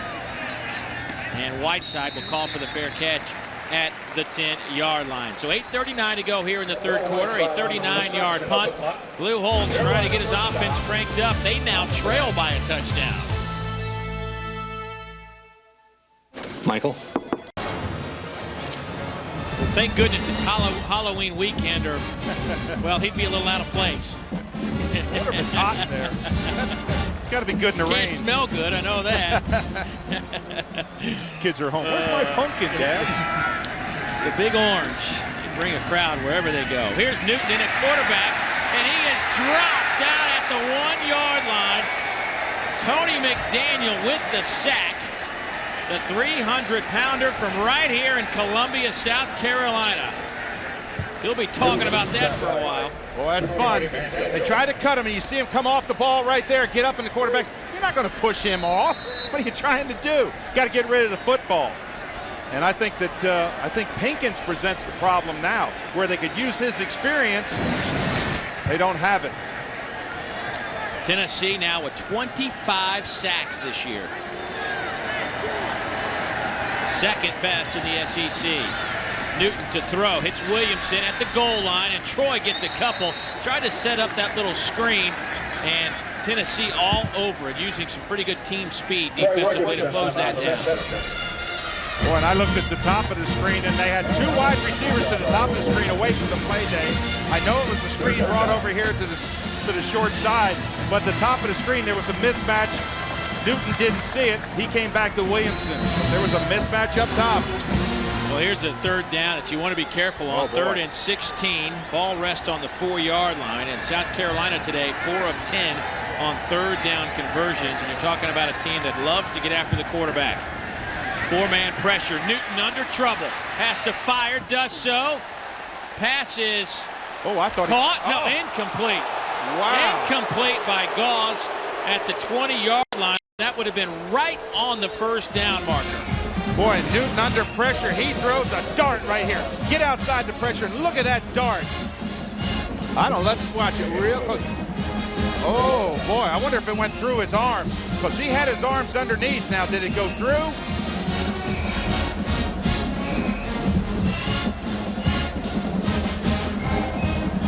Oh, looked like it slipped right through his arms and banged off his knees.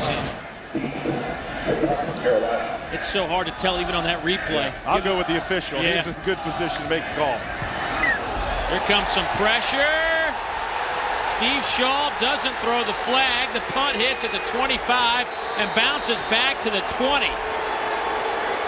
That'll be a 16-yard punt. Wow, what pressure. And I thought the punter got tapped.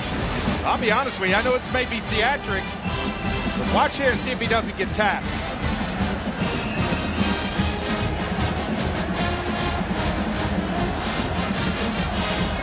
That's, I'll tell you, that's running into the punter. Now, the ball did touch the ground. That might have negated it. It'd be an interesting call once the ball touched the ground. But I think the fans, if that's not running into the punter, I don't know what is. I know it was theatrics. Well, Josh Brown did all he could to try to draw the flag, and that's kind of his job. And here comes some police down that end zone line as some fans getting a little carried away. And yeah, that's got no place in football. You don't throw things on a football field.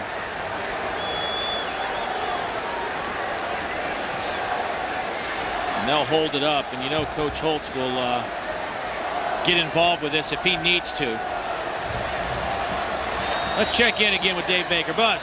Dave, remember yesterday during the meeting we were talking to Lou Holtz. He thought one of the big keys in this game was going to be net punting yards. He talked about the 2 teams last year. Each team in this game punted 7 times, but Tennessee had 200 more yards of net punt returns. Now, that's not a net punt return, but that's not a very good net number on the punt, and that factors in large right now.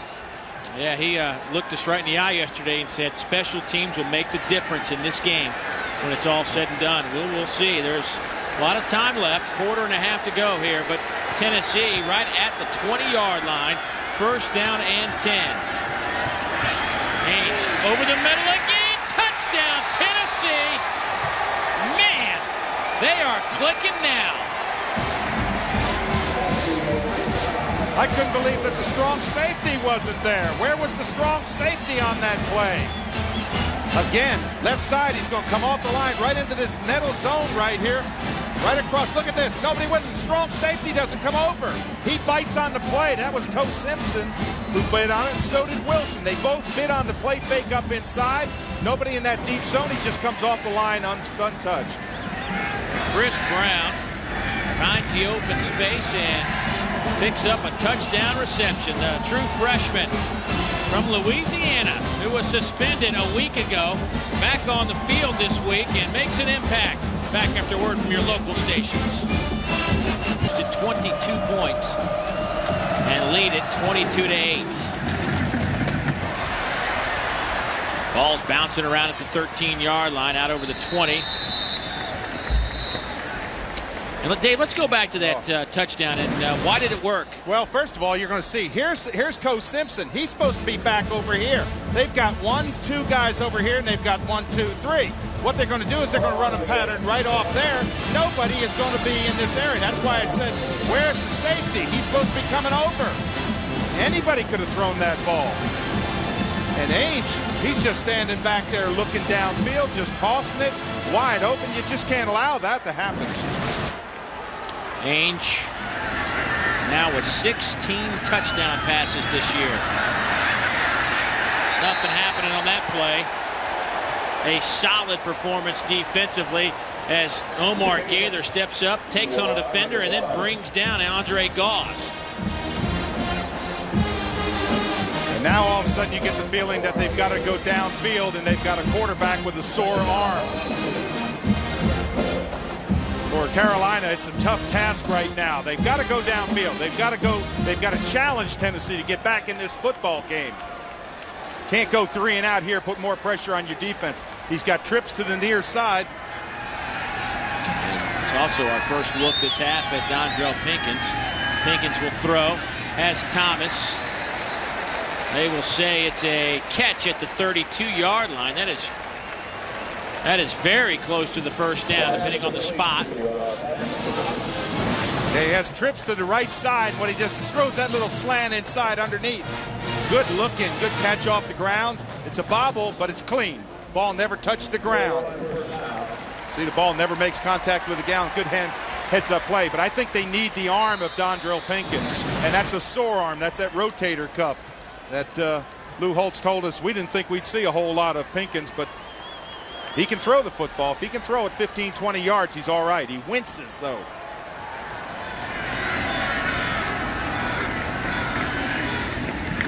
Handoff goes to Summers. To the 45, to midfield, to the Tennessee 45. First down. Gain of about 25 on the play for Summers, who's closing in on 100 yards. And Dave, they've run this play so well. It starts misdirection. He picks up the guard block going through. That's number 70 coming through there. He just, the shot Goddard, and he just pours through there. Just picks up that block. It's been a successful play for him all game. Summers was having a good game last week against Kentucky. And then he dropped the football a couple of times and was demoted to the bench.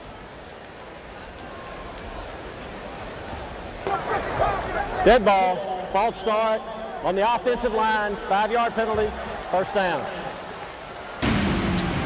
Well, football fans, register for your chance to win $1 million in the Bell South Kick for $1 Million contest. One lucky family will be given the opportunity to kick for $1 million during halftime of the 2004 Chick-fil-A Peach Bowl. Log on to jpsports.com to register and then start practicing your field goals. Bell South, listening, answering.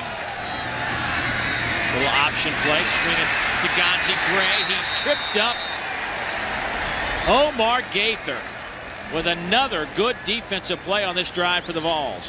Boy, sometimes the best tackles are shoestring tackles. Gaither's 44 to the outside, playing off the block, just gets a hand in there, trips that foot up there. Good heads-up play, force it to come wide, get upfield, make the tackle. That's a plus on when they grade the film. Gaither, the junior out of Charlotte, North Carolina, 46 tackles coming into this game.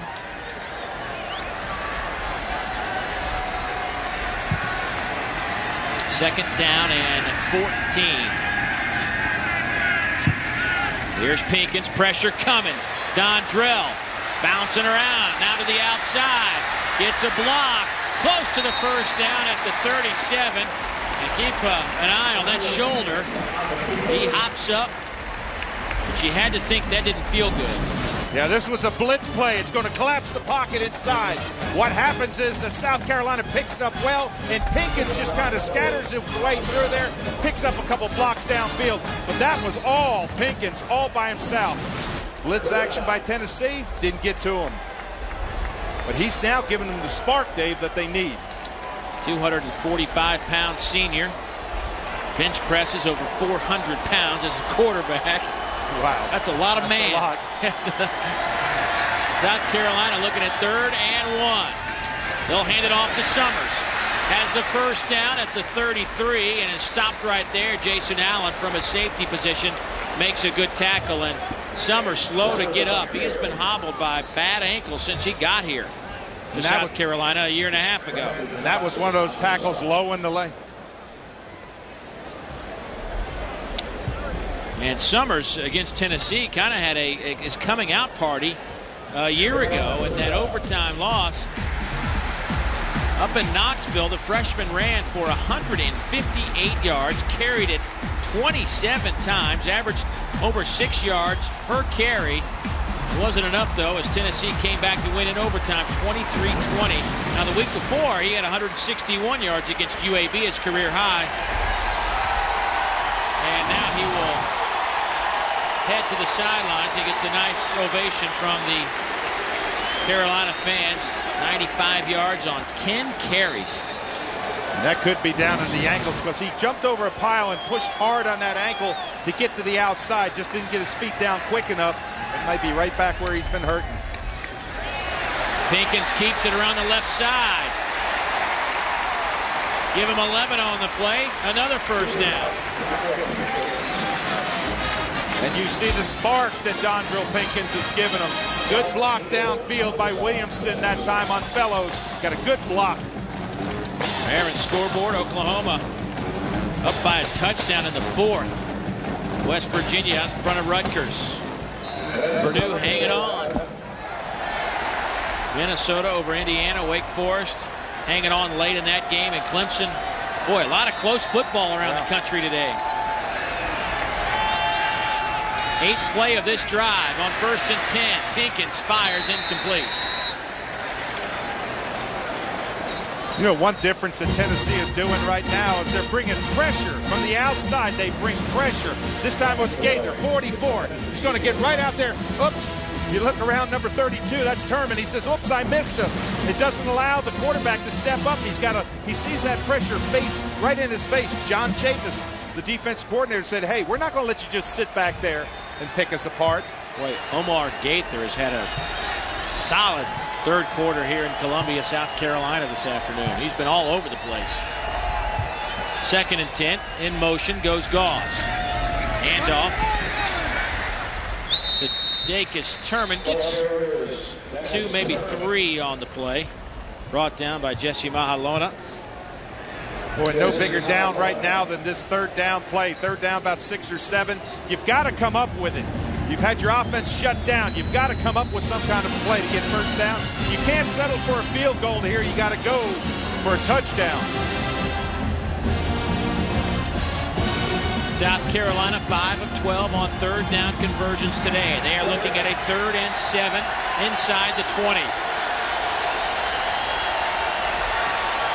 I'm Tennessee. I'm going to bring pressure. And here it comes. Burnett on the blitz. Pass over the middle intended for Gauze behind him, and that'll bring up a 4th down. And does Lou Holtz decide to kick it? His kicking team 2 of 3 today. You see the pressure right in his face? Oh, that's just a miss. You got to make that one. You're talking about a quarterback, though, Dave, that really is having some problems with that shoulder. And, you know, he was behind his receiver. I think a healthy Dondrell Pinkins put some more heat on it. It's not as an errant a pass as we just saw. Here comes the big one. I know where I'd go. I'd go down to Williamson again. 4th and 7. Lofts it up, looking for Williamson. Intercepted by Tennessee in the corner of the end zone by Rashawn Fellows. Well, I said I'd go to Williamson, and so did Tennessee. They knew that they were going to go to Williamson in that situation. They had double coverage to the ball. You see the blitz coming on him? Made him step up and throw it up high. He got smacked right in the face. But when Williamson goes up, look at the reaction back here. You got three people going back to the ball. Outstanding. Go to the height of the ball, look it in, bring it down inside. Fellows does the job. Just a freshman, too. Second interception of the season for Rashawn Fellows, the freshman out of Warren, Arkansas. Member of this young Tennessee secondary. Handoff goes to Cedric Houston. Get a couple on the play. Well, you can win a brand new Polaris ATP 500. The exceptional all-terrain pickup with twice the hauling capacity of most ATVs. The lucky winner and a guest will also join us at our final SEC football telecast of the year. For details and to register, log on to jpsports.com. Polaris, the way out. Second down and 8. Ainge is your quarterback. He will throw it right side. Pass is caught. Not much happening for Derek Tinsley. He's wrapped up by Rodriguez Wilson. Well, Dave, you get the feeling that Tennessee, they realized that nothing was working in that first half. They went back to the basics. See there, Philip Fulmer, those last 4 minutes, he has been unbelievable with 22 unanswered points. But you get the feeling that they just went back to the basics. They escaped that first half, and now they're capitalizing on what they do best. That's run the football, mix it up, put pressure on defense. And Schaefer checks back in the game for this reason. He scrambles for the first down. It's his first play since he was shaken up at the beginning of this third quarter. And he is sluggish. He is not 100% right now. He is in some pain. Well, no one touched him on the play, and it looked like he was running hurt. Watch the running style. Watch him put his hand up here. Yeah, you see that hand right there? He put that hand up like a collarbone, kind of like a shoulder. Well, he got hit on a pass play right about that collarbone area. Cedric Houston in the open field. Houston down to the 5, down to the 4. It'll be first and goal. Tennessee. Fred Bennett drags him down. Cedric Houston, the ball player. That is as hard a run as you will see. Cedric Houston, the senior, goes to a different gear. Come up through here, find the hole, get back inside. He breaks a tackle on the tail end right in here. He just outruns the tackle, I should say. Look at that speed. That's everything he has. Look at him just straining to get there. They broke into that secondary, and he's got that speed.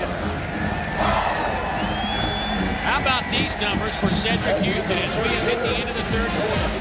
7 carries, 168 yards. Something happened at the end of the first half that got this Tennessee team going. They're looking at first and goal, leading 22-8 when we come back for the fourth quarter. Up a first and goal from the 3 for Tennessee. In the I formation. Toss to the left side. Touchdown, Cedric Houston in Tennessee, but a flag is down at about the 8-yard line.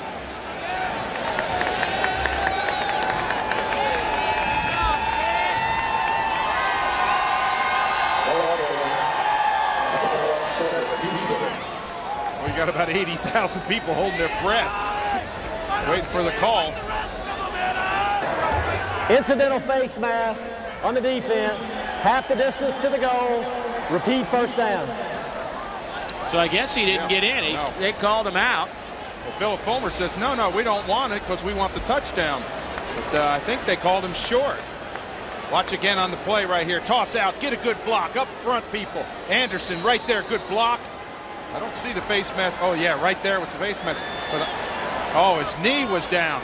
His knee was down around the 1-yard line. Coach Fulmer thought he got in as well. Exactly. But it's now first and goal from the 1. Houston over the top. This time it is a touchdown. Tennessee touchdown by Cedric Houston. Just big man on big man and go up over top, and he breaks the plane. What a marvelous day he's had following his running back. His blocking backs really well, just goes right up high, falls over top of the pile. All of a sudden you get the feeling that Tennessee has just taken control of the line of scrimmage. Where they were getting stuffed early, they're not anymore. I think, it goes to a lot to just size. Oh, yeah. Tennessee, a team that averages over 310 pounds up front. South Carolina about 280 defensively. Right now, though, Tennessee leading on the scoreboard. Yeah. Well, as they headed into the Gator Bowl to watch Georgia and Florida, when they can hear this crowd, they're not going to believe this score. They're not going to believe their ears. Gonzie Gray hit and dropped at the 10-yard line.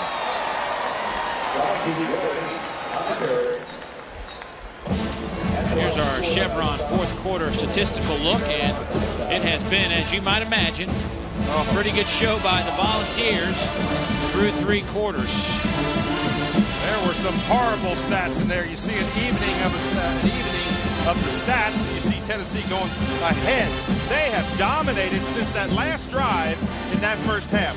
South Carolina played 28 minutes of that first half, lost the last 2 minutes, and from then on, they have not been able to respond. In the first half, Tennessee had 159 yards of offense. They had about 150 in the third quarter alone. Pass knocked down at the line of scrimmage by Antonio Reynolds, another one of those freshmen that are getting plenty of playing time for John Chavis' defense. This is what you want to do if you're defensive lineman. Come up, get those hands up. Don't get chopped down. Get up and get the hands up in the front of the face. Now, South Carolina going to 5 wideouts with just Pinkins in the backfield. Now's when you want to blitz them.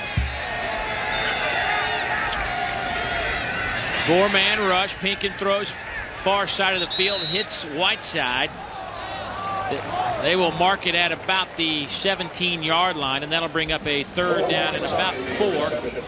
And Cedric Houston has been the story today, and really in the first 3 games had a nice little run going, 310 yards, 8.5 per carry average, couple of TDs. Then he hit a real slide and gave way to Gerald Riggs as a starting tailback, but look what he's done today. 170 yards. Dave, you kind of like that 18.8 average. That kind of stuck out to you, didn't it? Yeah, that kind of stung me. I think he's followed his blockers well. I think they've controlled the line of scrimmage, and he's used that speed. And Whiteside with another catch, and that'll be good enough for a first down as he gets popped out of bounds by Rashawn Fellows. Again, little 5 wideouts. What you're trying to do is just trying to split him, throws the ball before the receiver breaks and looks back. Good concentration, look the ball in. Just trying to get something to happen well for South Carolina. See if they can move the ball. That third quarter was a killer for South Carolina. 21 points since halftime for Tennessee. Pinkins throws as Gauze makes a man miss, picks up the first down, and then trips and falls forward. They'll mark him at the 38, but that's another first down for South Carolina. Gain of 17 on the play.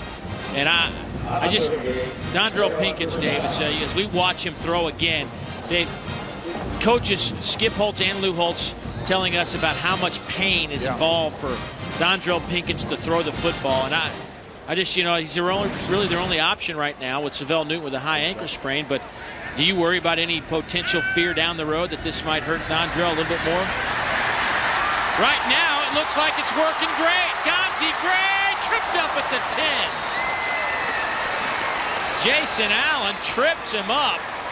But you saw some of the speed from Gray, the senior out of Waldorf, Maryland, picking up 52 on the play. Yeah, I stopped answering your question because I saw the play coming up, but you had a good point. But Gonzie Gray just uses that speed, explodes past running backs, I should say tacklers, and gets downfield.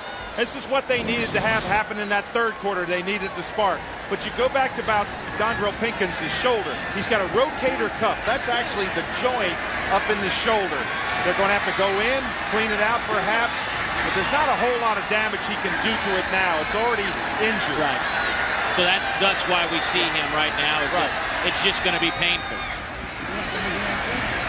Pinkins inside the 10, down to the 9. Speaking of quarterbacks that are a little sore, Brent Schaefer of Tennessee banged up. Buzz, you have more on him? Yeah, they took him in at the end of last series. You know, when he got hit early in the second half, Dave, he came back in, picked up that 1 first down. There wasn't any contact, but they knew something wasn't right, so they've taken him back into the Tennessee locker room to x-ray that right shoulder. It's his non-throwing shoulder, but as soon as we have more, we'll let you know. Thank you, Buzz. You know, Buzz completes our broadcast. The Buzzmaster.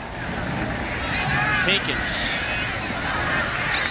caught by Boyd at the 5-yard line. Clock continues to roll. That'll bring up a 3rd down and goal now for South Carolina. Field goals won't get it done. Nope, this is going for touchdowns. But I like this 5 wide out offense that South Carolina's using. They're spreading out Tennessee. They've got Pinkins as a threat. If he gets a hole up front, he can scramble through. But they're using 5 wide out, spreading the field, seeing if they can get Tennessee in a mismatch and maybe throw underneath. It's worked. Dontrell has plenty of time, fires back in the end zone. Touchdown, South Carolina. It goes to Matthew Thomas, his first touchdown reception of the season. When Pinkins looked off his wide receiver, he was looking over here. He doesn't see it. All of a sudden, the back of the end zone, he sees him come clear. All arm. I know it's sore. Think he didn't like it? He's got to like it. It's tough to play with that when you're in pain, but he's just putting the pain aside saying, hey, this team needs me. Good look off initially. Come on back. Point after is up and good. We've got a 2-touchdown game. Gamecocks aren't out of this yet. A lot of time left. Lou Holtz knows it. 89-yard drive. 29-15 Tennessee. And didn't even return to practice until really the middle of this week before he could do anything. Newton 4 of 7 for 35 yards.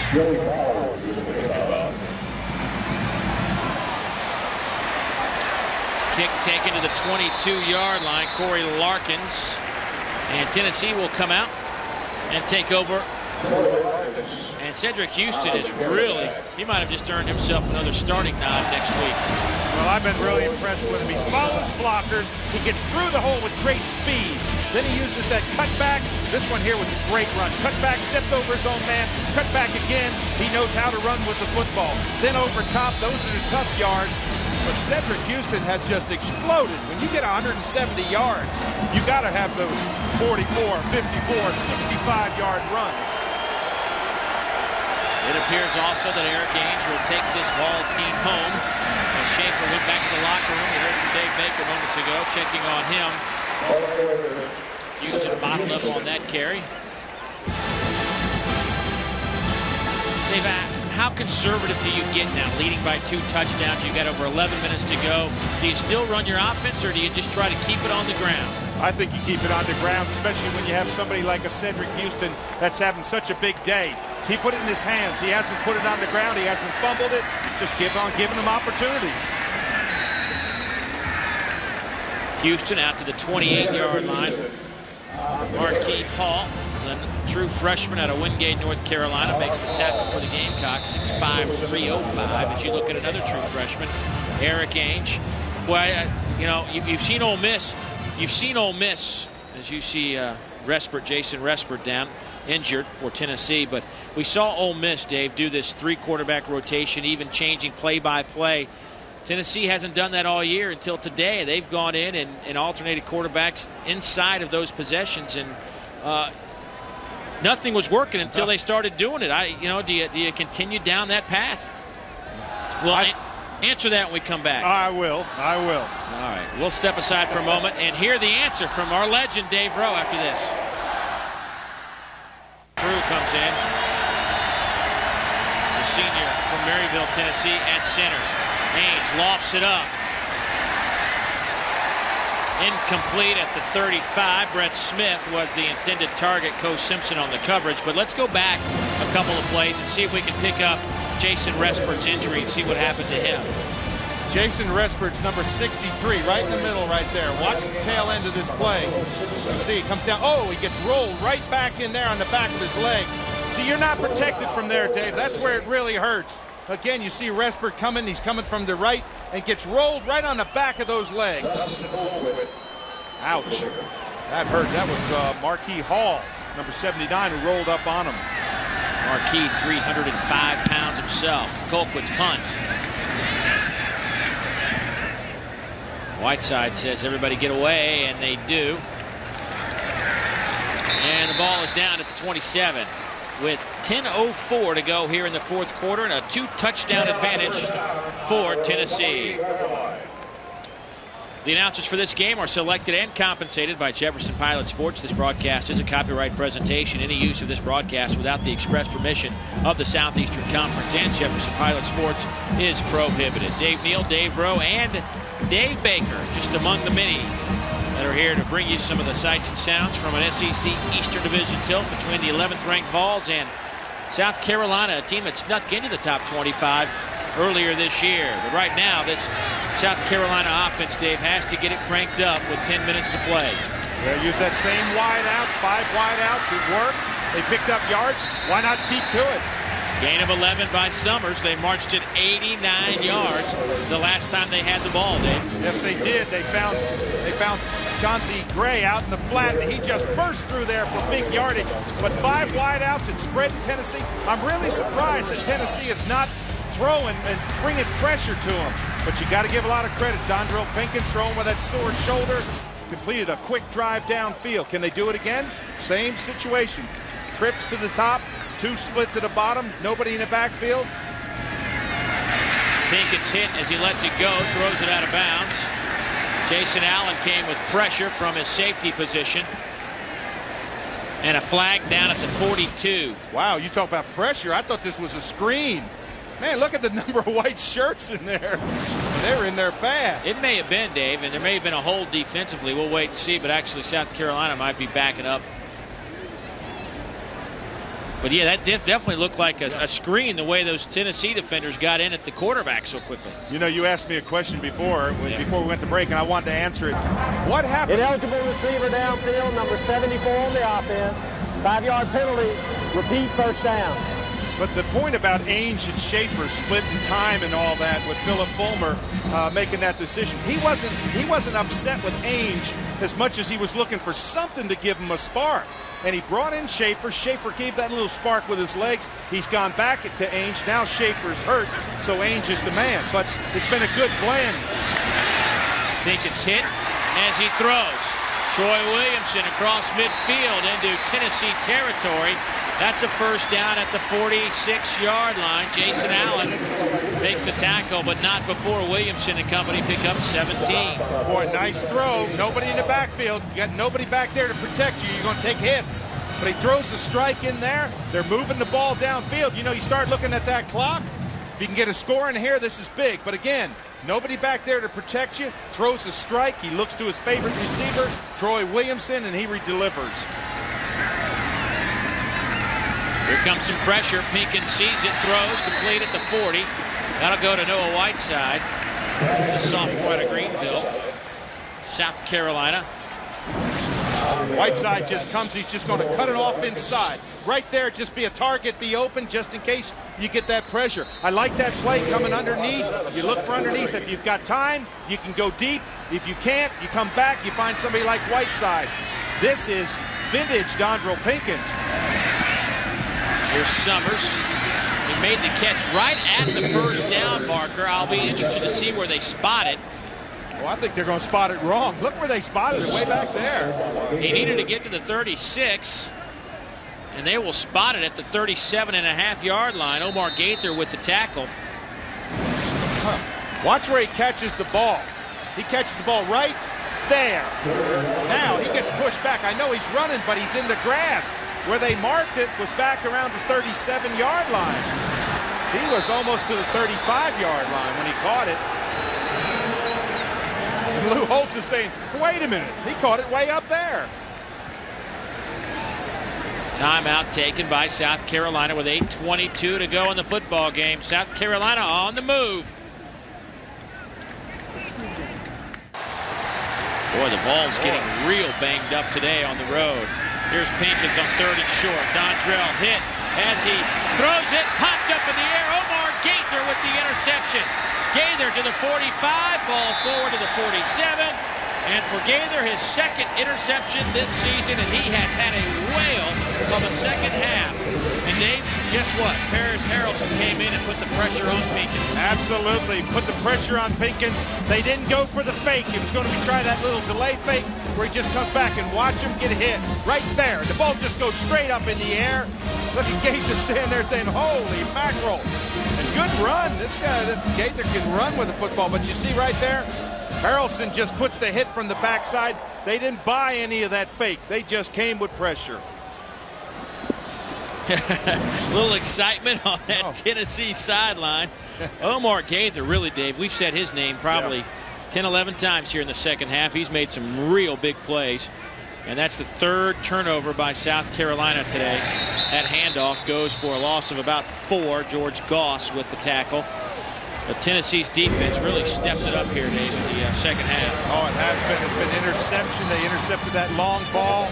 Then they came with pressure on the quarterback and slapped him down inside the 1-yard line. And then they just had double coverage. They came out here. You see the response, the quick coverage back, but he didn't need it. And John Chavis has got a marvelous second half. First half, they couldn't stop anybody. You remember when South Carolina drove the length of the field? Held them to field goals, though. They didn't get touchdowns, so Chavis's defense did the job.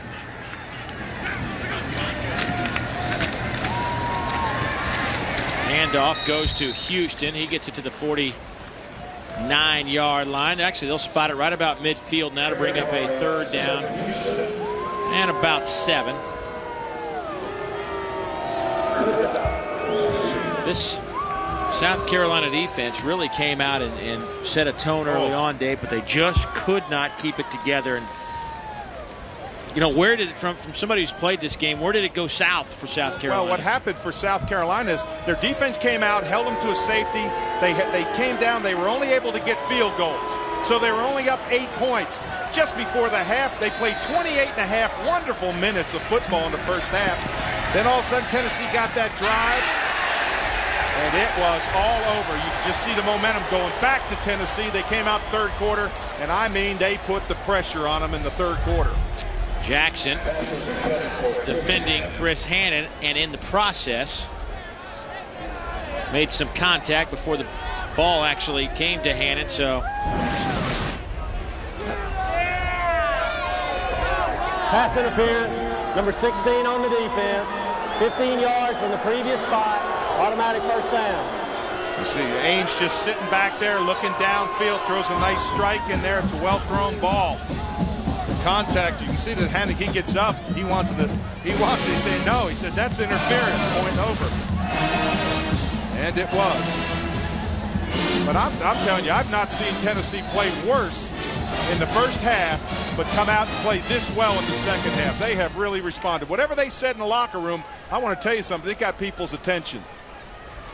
Well, I'm sure Philip Fulmer mentioned a thing or two about the penalties. They had 6 penalties for over 40 yards. Missed tackles. They had double-figure missed tackles. They also decided to give Cedric Houston the football a little bit more, and that's paid off in a big way. He now has about 190 yards on the ground. And you never think, when you watch Cedric Houston and you're Philip Fulmer, you never think that he's going to fumble the football. He's very protective of it, carries it well, is concerned with it.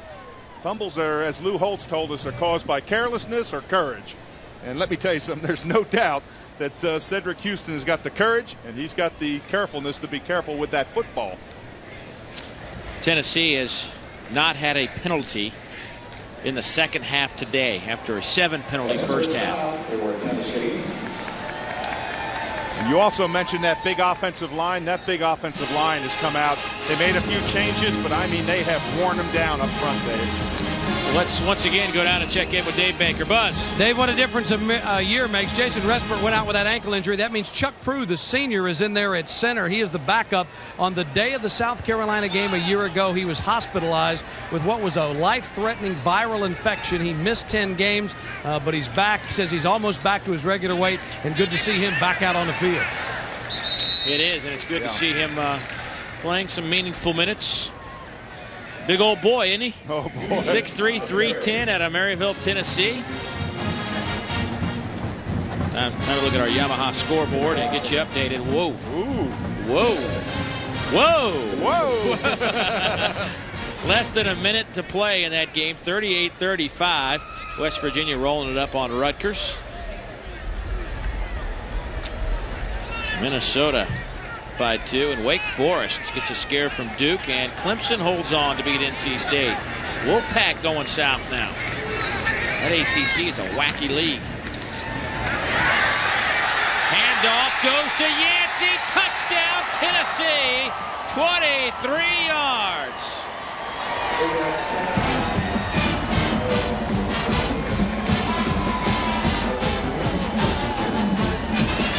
Dave, when you get tired, you can't get off blocks, and I think that's what's happened to South Carolina. They're not getting off the blocks. They're missing a couple tackles, and Yancey just explodes up there with that speed, but he made a good cut at the hole.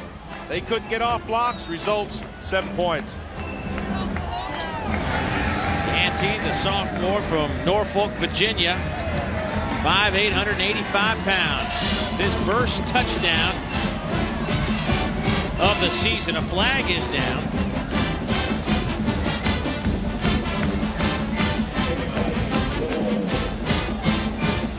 Let's see what that is all about. Running into the kicker, number 14 on the defense. That penalty will be declined. The point is good. 36-15. We were tied at 8 at the break, but this game really started off. Had everything that we expected it would be. It's a Halloween weekend, and boy, the orange and black were trading some paint.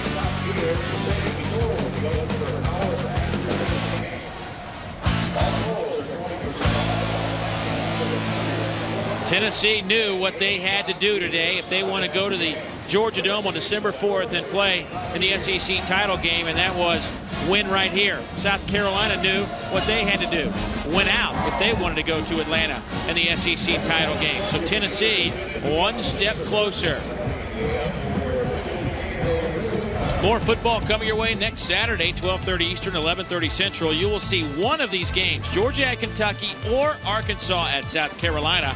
Check the listings for the game in your area as we head into the last month of the 2004 season. The Bulldogs and the Wildcats, or the Razorbacks and the Gamecocks. 12:30 Eastern, 11:30 Central. And log on to jpsports.com and click on the Regions Bank Road Trip Planner for the quickest routes and all the information you need traveling around the SEC. That'll be next week. Dave, I'll be heading to Lexington with former Iowa State quarterback and NFL quarterback Dave Archer. You'll be here with Bill Rosinski, voice of the Carolina Panthers. I'll miss you, buddy. Yeah, I know. It's tough to tear us away. I'm telling you, it won't be like Dave, and Dave. In my game, it will. Dave Neal, Dave Archer, Dave Baker. Oh, okay. You know what's amazing is I look at that score, 36-15, and you think if you were just tuning in this game, you'd say, gosh, that was a blowout. This was anything but a blowout. I mean, you go back to that first half, South Carolina played as well as you could play, but they got 3 scores, only got 8 points. Tennessee came down, minute and a half, bang, they scored, went for 2, got the 8 points, and they're back in it. And they have really turned it on in the second half. Well, it's just, you don't look at Tennessee as a quick strike. You know, we were talking last week, Florida, 12 touchdown drives under 2 minutes, best number in the Southeastern Conference. You don't look at this Tennessee team and go, oh, this is a quick strike team. But today, their drives have all been 2 to 3 minutes. That last one was one of the longer ones at 5 plays, 3 minutes and 1 second. And you see what they have remaining, and now, including South Carolina, Philip Fulmer 35-0 against those final 4 teams. Well, it's definitely been one of those wacky years, down to the wire finishes all year for Tennessee. They've won 4 games by a total of 15 points. They beat Florida on that 50-yard field goal. Then the Vols had 5 sacks, and David Green's pass fell incomplete in the end zone on the final play of the game as the Vols beat Georgia 19-14. And then how about Eric Ainge takes the Vols on an 83-yard TD drive in the 4th quarter to beat Ole Miss 21-17. And then finally, last Saturday, Alabama's Spencer Pennington threw an interception in the final minute deep in Vol territory as the Crimson Tide lost 17-13. Vols' only other SEC game was that blowout loss to Auburn 34-10. Troy Williamson on the return runs over Wilhoit, who slowed him down enough And Williamson runs out of bounds at the 39-yard line with 5:04 to go in this one. Now I wonder if Pinkins comes back in for more. I'd call him Captain Courageous today. I think he's back. Yep, there he is. See Rick Minner told us, the defensive coordinator for South Carolina, that his kind of a number that I asked him about numbers, stats, what does he really look at? And he says, obviously, you know, scoring defense, which came into this game, giving up 11 a game, 4th in the NCAA. But he says, I like to think that if my defense can hold the opposition to under 300 total yards, we have a fantastic chance of winning a ball game. And you saw what Tennessee has done today in that department, over 400 yards. Flag down on the play, and there is Rick Minner. Well, I really like talking defense with him. He's excited. You know, he was a head coach for a decade at Cincinnati, the winningest coach in the history of that program. But, Dave, you can tell he's a football guy, loves to talk it, loves to coach it. Oh, yeah. He gave us about a 6-minute answer when I asked him a question. He just kind of went. Personal foul, roughing the passer, number 90 on the defense, 15 yards from the end of the run, first down. That's Jason Capers who gets the 15 yards. Now, Philip Fulmer will not like that. You don't want to get sloppy in a game like this. Please reset the clock. 4:57. 4:57. We'll reset the clock to 4:57. And South Carolina stands at the 40, looking at that goal line. Dave, just to follow up to your talk about Rick Minner, it was really interesting. He said, our guys can't weigh out. They don't weigh up to Tennessee. So I use them on that slant defense. I want to give them the best advantage I can. Here's Pinkins using his strength as an advantage down to the 32-yard line. That'll be a yard or two shy of that first down.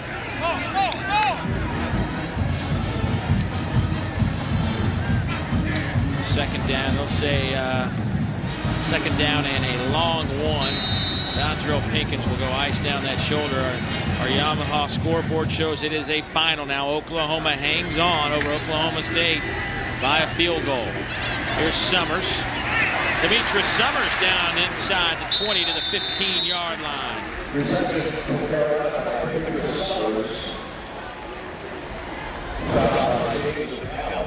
When Summers still playing with that courage, moving the football, finding his wide outs, you know, finding Summers coming across the middle. And Summers knows what to do. And I mean, he's a good running back. He's got good leg strength, churns in there. And this is going to be a game, when they look down at this game, it's going to be a game of what if we had only, if we hadn't kicked field goals, if we'd scored touchdowns. Pinkins to the 5, to the 4. That'll be close to a first down. And I believe they will spot it inside the 4. That will be a first down, gain of 11, first and goal, South Carolina. Dave, I know on the other side of the field with Philip Fulmer, boy, you talk about concern. He may lose Schaefer. He's had that shoulder in a sling, so to speak. You think, you know, that's an injury that's tough for a quarterback to come back. Then he loses Respert. That's another one. You can't afford to lose those offensive linemen. Touchdown, Andre Goss. His first touchdown reception of the year, the senior from Conway. Makes it a 36-21 game with 3:44 to go. We've seen crazier things. Yes, we have. It is Halloween weekend. Yeah, that's right. Trick or treat.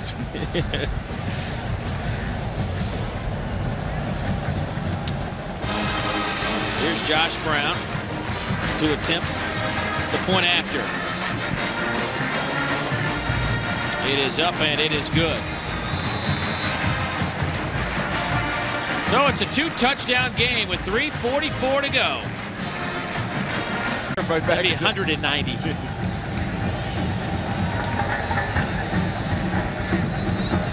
Onside kick, batted in the air, picked off at the 42. This could be a touchdown for Tennessee, and it is Brett Smith. Oh, mercy.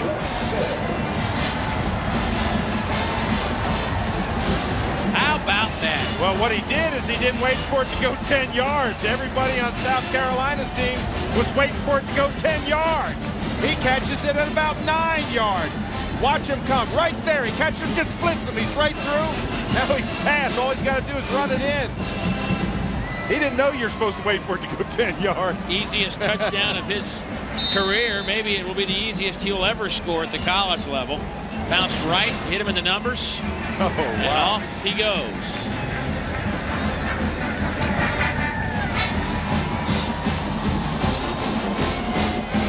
This is somewhat shocking now. 43-22 is our score. 3:38 to go in the game. We'll return after this. Williams-Brice Stadium, and we're down to the precious few. And you turn around and say, you're right, folks. The score at halftime was 8-8. I mean, there was no mistake there. It was 8-8. Little pooch kick that will sail down to the 20-yard line, and that is taken by Meredith. Let's go down and check in with Dave Baker, who has more on one of these special players that wear a Gamecock uniform. Dave? Yeah, you're right, Dave. It's been a tough afternoon for the Gamecock, but one of the best stories in college football all year has been Tim Pops Frisbee. You haven't seen him a lot today. He's a 39-year-old walk-on receiver, and you know what? He's back playing college football. He's been a guest on all the morning shows, on the Tonight Show, the Letterman Show. He spent 26 years in the Army as a Ranger. He's the father of 6, finished out his service at Fort Jackson in Columbia. And what he did was he came out, he wanted to play, he got cleared to go ahead and play in the 4th game against Troy. He played the final 4 snaps of that game, and it has been a remarkable story and obviously brought a lot of attention. I just get a little concerned, though. You know, a guy at 39 that's got kids are calling Pops. It makes me feel pretty old, you know what I'm saying? Well, you know, you and of course Dave Rowe are a lot older than I am. But I'm similar in age to Tim Frisbee, and I think to myself, imagining myself playing college football right now, and I go, I wouldn't play touch football with my 17-month-old, much less out here with these guys. And Dave will have a big story on Tim Frisbee next week on the pregame show. I'll take your word for that, Buzz. Whiteside makes the catch. Hey, Dave, about a week or two ago, we had a story on Pops Baker. That's right. You know? Dave Baker. How's that going, by the way, Buzz? Manning now, Manning 3 weeks old? I'm sleeping like a baby. I wake up every couple hours crying. Your wife, Bethany, mentioned to us that you've yet to change a diaper. Yeah. Congratulations on that. Let me know how you pulled that off. Wow.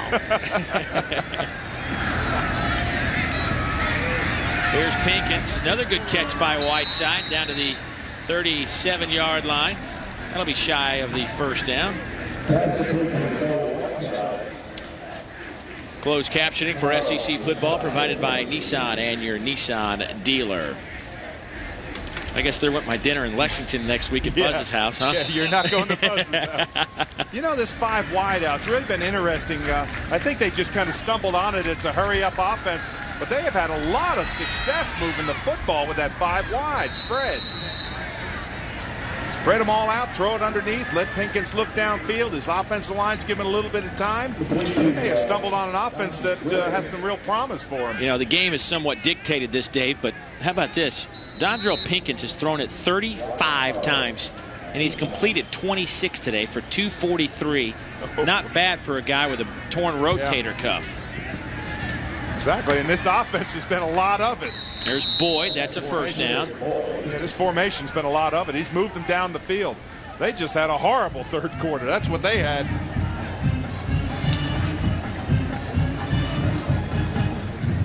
Troy Williamson leading the way as you see Skip Holtz calling in the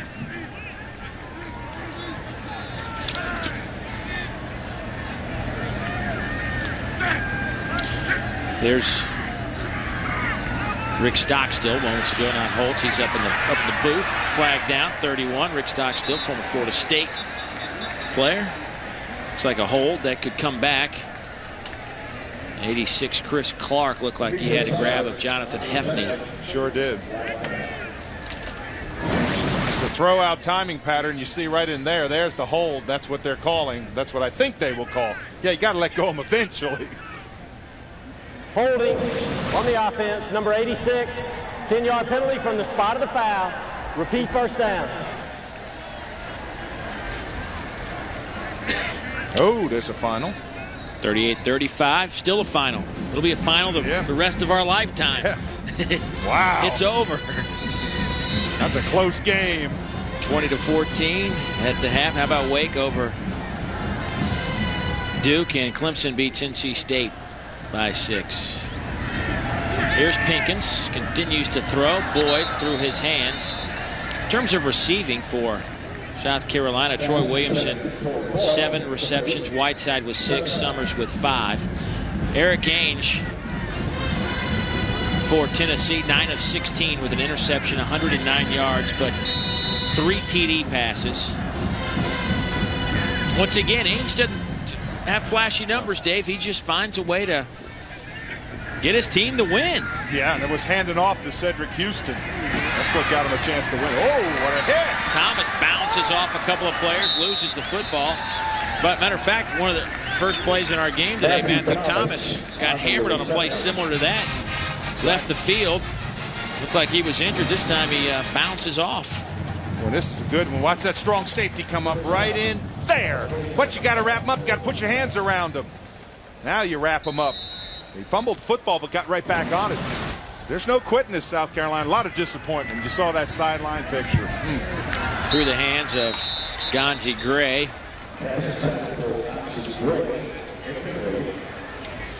Georgia, Florida, 7-7 in the first quarter. And Dave, you put your heart in this game. I mean, South Carolina came out here with the expectations that they thought they could, that they could win. And you can see the disappointment on their face. By the way, Mississippi State up 10-0 over Kentucky in the third quarter, looking for back-to-back wins. 10th play of this drive coming up. It'll be a quarterback keeper, Dontrell Pinkins.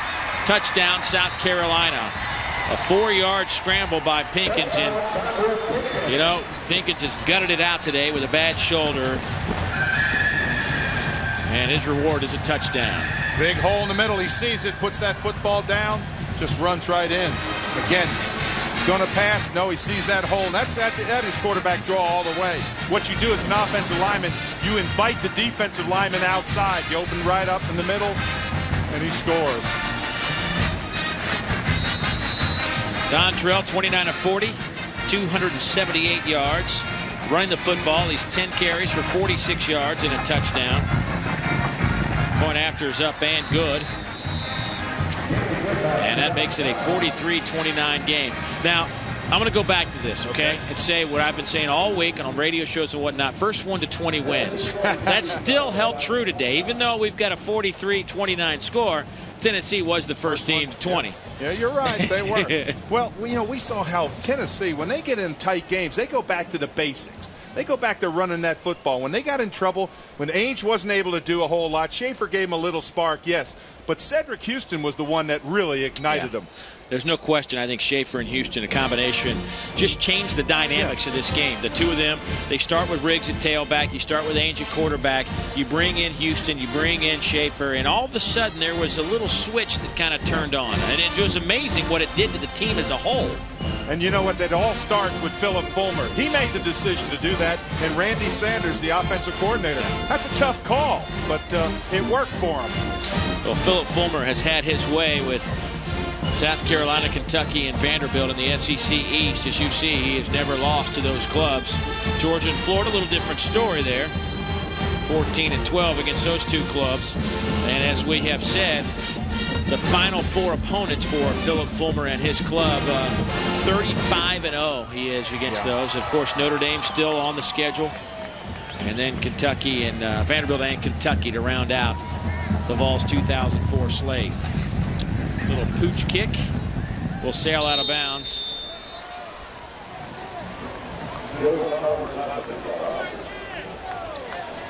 And Tennessee can take it at the 35 if they so choose. Free kick out of bounds. The ball will be put in play on the 35, first and 10.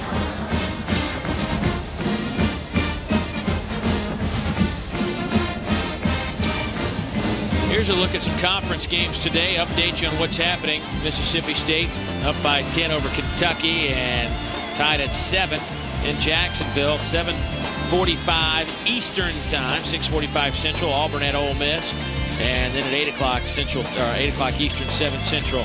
Vandy at LSU. Tigers had a week off trying to get back in the mix. They've just been kind of quiet this week. A lot's been going on around the league, specifically down in the Sunshine State. That handoff goes to Yancey. Not much happening there. And South Carolina will take a timeout. They'll have one remaining. You know what? You mentioned a lot going on in the Sunshine State. I hated to see that happen to Ron Zook. He's been a joy for us to work with. When we've called him, he's been open. He's talked about all of his all the problems, the situations he's had. I really like him. I admire him, and I hope he resurfaces again, and I'm sure he will.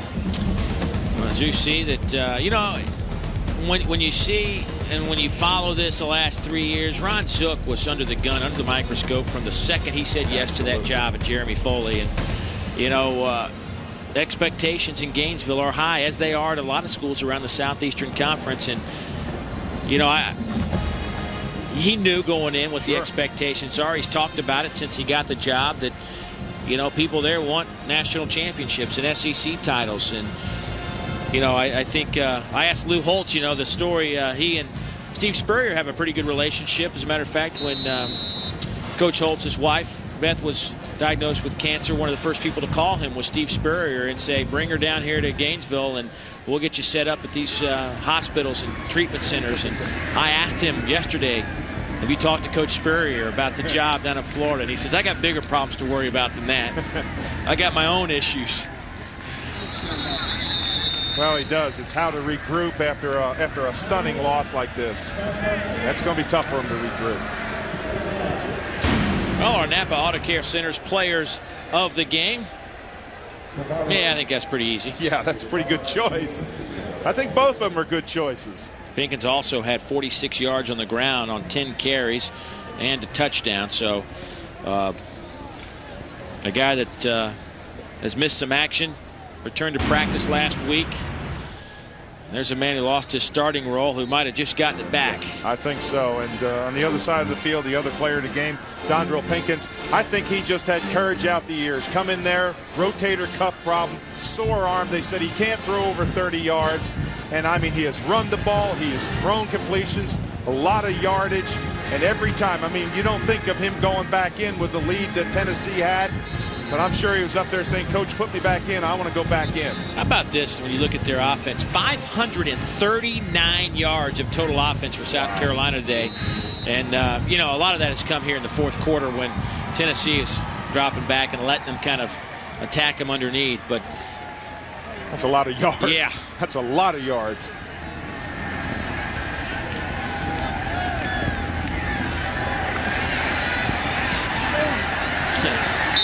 Stumbles out to the 28-yard line with a minute to go.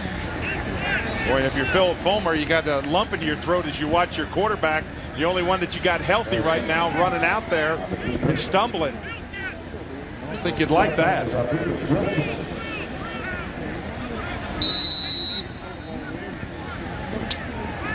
Well, it'll be interesting to see what happens over the next few days when this team comes back, gets back to Knoxville and understand where they are in terms of injuries. You know, Michael Munoz, we have hit on him a couple times today, but that's a big blow. You losing your experience. 44 straight games he has started. Every game since he came to Tennessee, he started.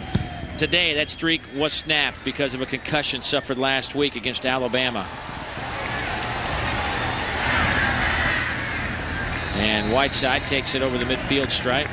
He's battled injuries. You know, we talked to Coach Fulmer about Michael Munoz and his heart. I mean, this guy has played since he stepped on campus with some kind of physical ailment. And I remember playing against his dad. His dad enjoyed probably a 12-year, I think, NFL career and didn't get hurt a whole lot. Anthony Munoz, great Cincinnati Bengal, didn't get hurt. Michael has, maybe he'll get all of them out of the way before he goes to the NFL, because he certainly looks as if he's going to have that opportunity. Well, Anthony Munoz got hurt his senior year in college, and then throughout his professional career never got hurt again. That's right. I mean, I remember him because, boy, I want to tell you now, he was a force. But he was lucky, see. I didn't play against him. Sure. Good friend. Very, very nice man. Well, with 6 ticks of the clock remaining, Lou Holtz and company will go back to the drawing board. And, you know, 2 years ago they lost 5 straight to finish out the season. Last year they lost 4 straight to finish out the season. Didn't make it to a bowl game either one of those seasons. They sit on that 5-win mark again. And, you know, it's not an easy schedule for Coach Holtz. And I think these fans, and I think he expects that they need to get to a bowl game to kind of keep the momentum going, to kind of keep the excitement up, keep people positive. Yeah, they had 40 recruits here today and had a wonderful turnout on recruits, and they want to impress them. Well, I'll tell you who did the impressing today is Philip Fulmer's Tennessee Vols with 43 points on the board against this defense who gave up only 11 per game. Back after a word from your local stations.